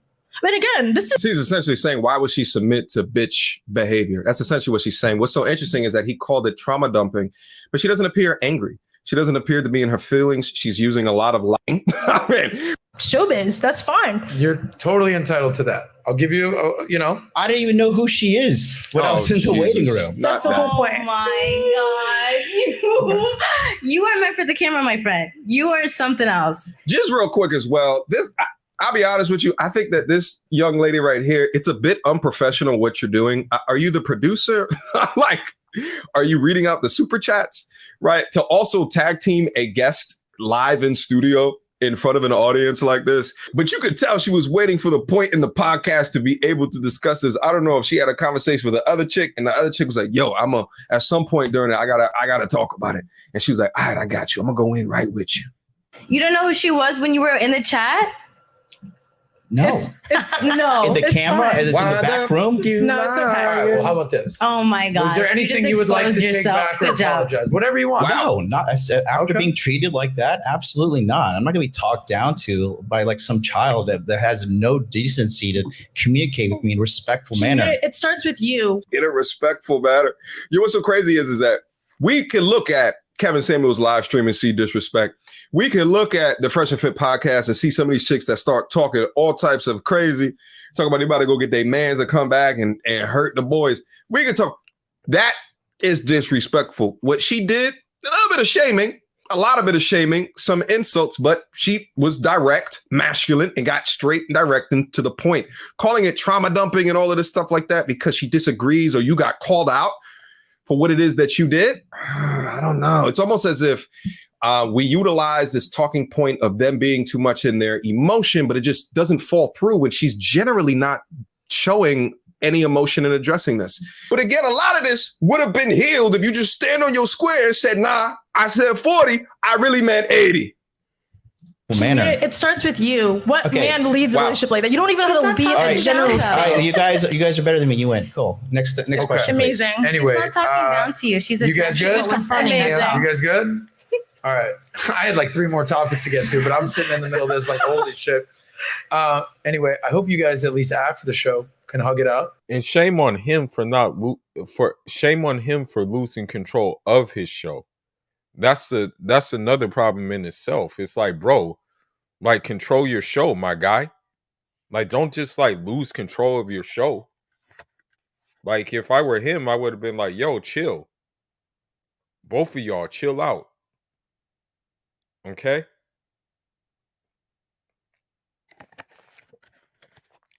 But watch this.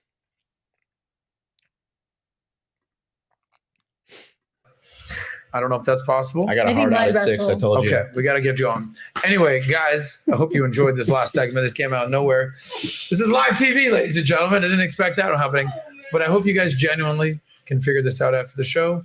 No hard feelings. I understand where you're at. Natalia, final super chats. Let's get some winners and we'll go to the happy ending and we got to wrap up for today. Okay, so I will go through.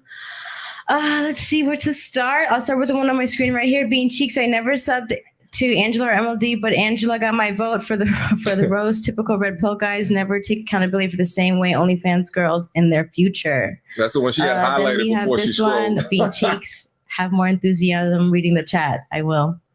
Then we have Full Weed Todd. Divorce is actually worse than average men. They end up lying in their cars and sitting on earth for men at 40, self-destruction. Sorry, it was a little blurry when I took a picture. That's cap. That's cap. She knew damn well that how is the picture going to be blurry when you can screenshot it on the phone? That's cap. Then we have Redo. Hold on, Destiny. guys. As we're doing this, production team, real quick. I know we're wrapping up. MLD literally has to go. He's not walking off. No. He said at 6 o'clock he needed to hard out at 6 o'clock right now. MLD, final words before you run off. I don't want to go out like this. Anything you would like to say before you do? I got nothing to say. I'm out. See? My point. All right, that's a mean waddle. Of course, bro.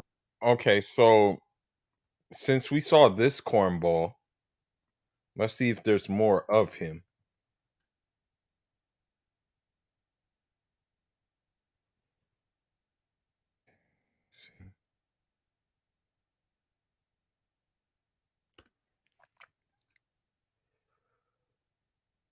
Wow, people are exposing everything about this dude.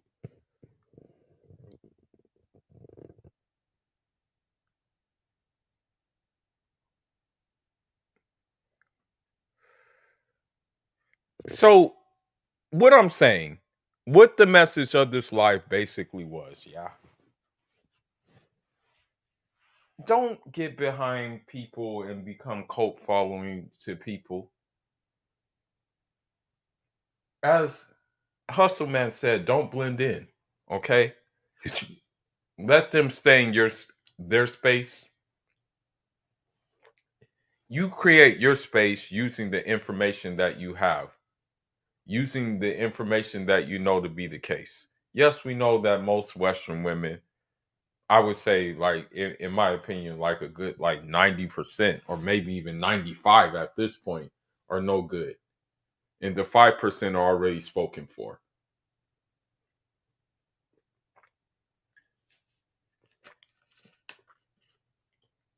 But don't like self-improve in order for you to get the 95% that are no good.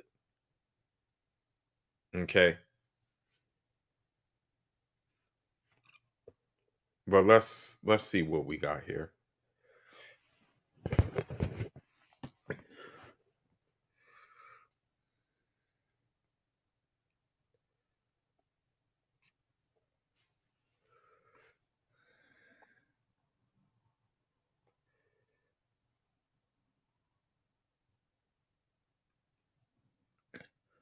Wow. A lot of people are exposing this dude.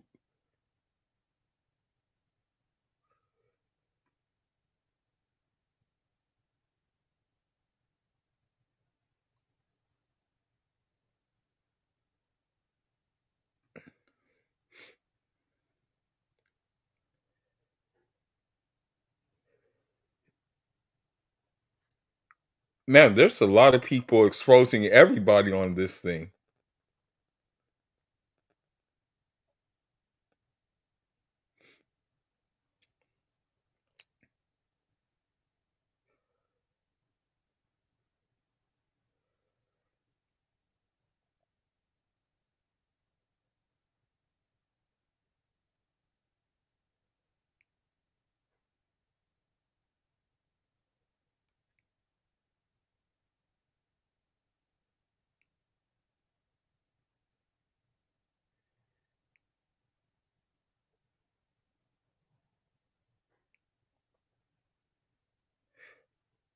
Well, actually, I want to show one thing that you shouldn't do, okay? And this goes in the face, and I'm going to end on this note. I know I said I was going to end, but this goes in the face of, because one thing you can count on Somalis doing is calling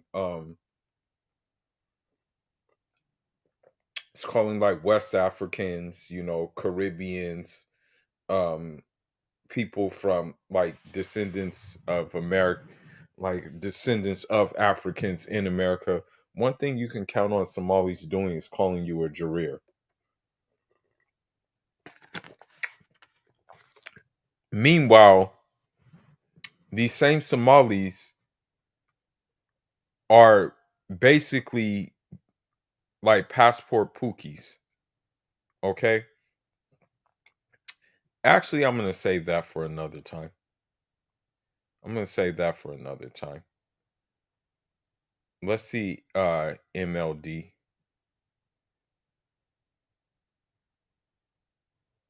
Let's see MLD.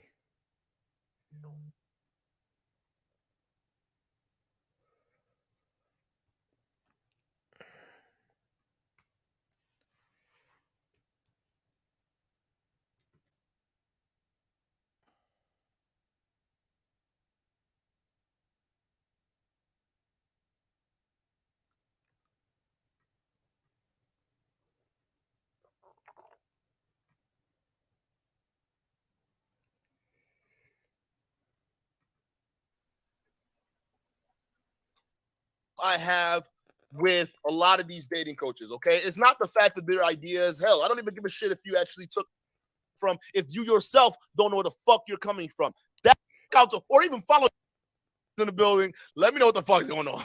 What the fuck's a hot dude party, bro? Is this That's dude how somebody wearing a fucking diaper? cringe, dog. I don't know. Let's continue. Not. At the end of the day, plastic surgery is a multi-billion-dollar business, and you know, these surgeries are getting less and less invasive. I had something called vase or liposuction, and I'm going to talk about it in the documentary. You know, I hired a professional videographer, and they filmed me when I was getting the surgery done. I have, you know, it's very grotesque content, like as grotesque, like there's a lot of blood and you know, it's me getting surgery done on myself. But I stand by the fact that I think a lot of guys do consider this as an option, especially guys who have like more medical problems. And to top it off,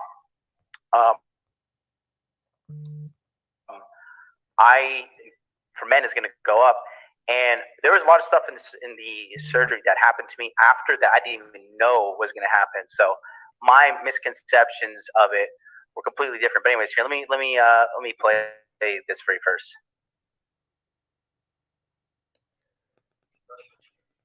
So yeah, that guy speaking right there, that's my director for the documentary.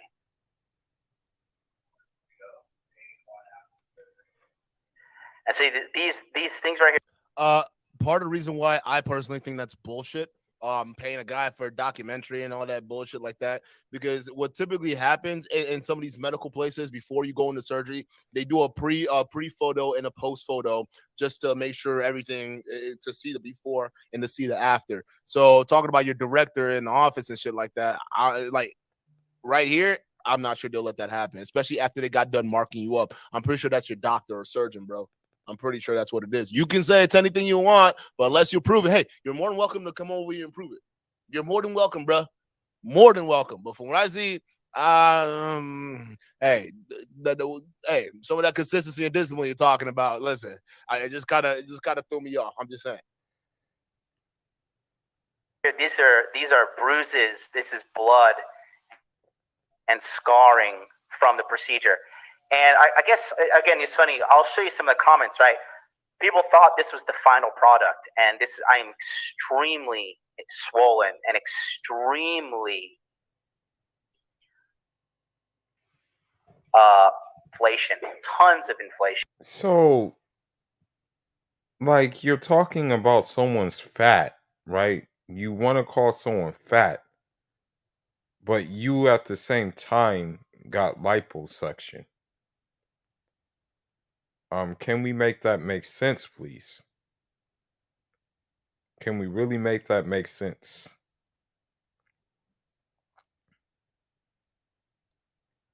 So, you know, I think I'm gonna leave now. These, you know, I hope my point is proven, and that, you know, my sources of information, or my sources of, you know, inspiration, I say, are way different from those sources that are available now. And just because I don't follow a Fresh and Fit, just because I don't follow one of these clowns, does not make me a simp. As that one dummy said in the TikTok page. What it makes me is maybe assertive of what is being said. Okay? But thank y'all for tuning in. I know it was a long one. The next one, maybe you want to drop in the comment section what you want to see on here. But it will have some kind of thing to do with the social, economical things going on right now on my home continent. We just kind of like, but not, we didn't even like really stray off of it because I gave one giant from the home continent and his view on things. You know, I'm trying to think, is there anybody else who okay, yeah, why don't we type him real quick?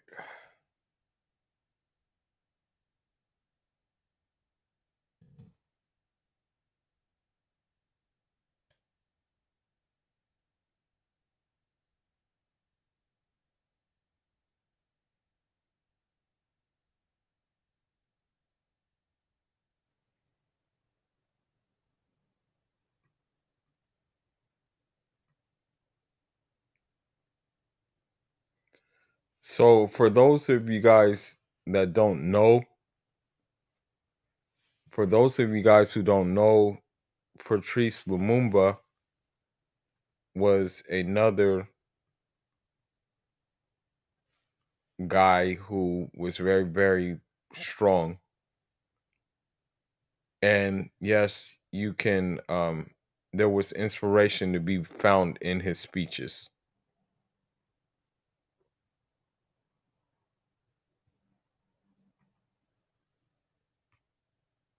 its independence.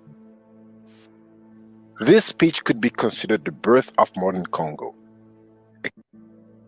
And in a chaos marked by the fall of the Lumumba government in 19 to be the country's first. Je vous salue au nom du gouvernement congolais. À vous tous, mes amis, qui avez lutté sans relâche à nos côtés, je vous demande de faire de ce 30 juin 1960 une date illustre que vous garderez ineffaçablement gravée dans vos cœurs, une date dont vous enseignerez avec fierté la signification à vos enfants, pour que ceux-ci, à leur tour, fassent connaître à leurs fils et à leurs petits-fils l'histoire glorieuse de notre lutte pour la liberté. La République du Congo a été proclamée et notre cher pays est maintenant entre les mains de ses propres enfants. Ensemble, mes frères, mes sœurs, nous allons commencer une nouvelle lutte, une lutte sublime qui va mener notre pays à la paix, à la prospérité et à la grandeur.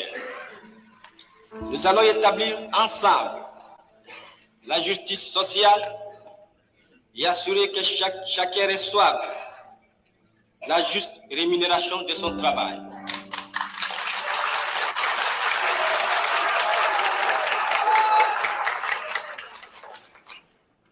Nous avons connu les ironies, les insultes, les coups que nous devions subir matin, midi et soir, parce que nous étions des nègres. Qui oubliera qu'à un noir, on disait tu, non certes comme à un ami, mais parce que les voix honorables étaient réservées aux seuls blancs. Nous avons connu que notre fils spoliés, au nom des textes prétendument légaux, qui ne faisaient que reconnaître les droits du plus fort. Nous avons connu que la loi n'était jamais la même, selon qu'il s'agissait d'un blanc ou d'un noir, accommodante pour les uns, cruelle inhumaine pour les autres. Nous avons connu les souffrances atroces des relégués pour opinion politique ou croyances religieuses. Exilés dans leur propre patrie, leur sort était vraiment pire que la mort elle-même. Nous avons connu qu'il y avait dans les villes des maisons magnifiques pour les blancs et des paillotes croulantes pour les noirs. Que les noirs n'étaient admis dans les cinémas, ni dans les restaurants, ni dans les magasins européens.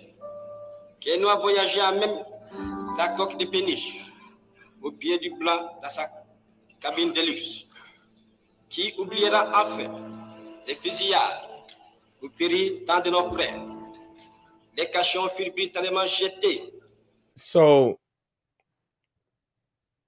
the thing is with him, he did something more awesome than anybody can do. He said this speech in front of a room where there was a lot of white people in there. But he still did it though. So now I've been on so long. But yeah, maybe we'll look at some more heroes like in like a day after tomorrow or something like that. But anyhow, man, just take the information and use it, but do not follow. Like if I don't know what to say at this point about what's going on in that space. But anyhow, Foolish signing out. Thank you for tuning in. It's still SYSMB, by the way. Save yourself, Muslim brother. And yes, I am still SYSBM for sure. But Foolish signing out. Njarama.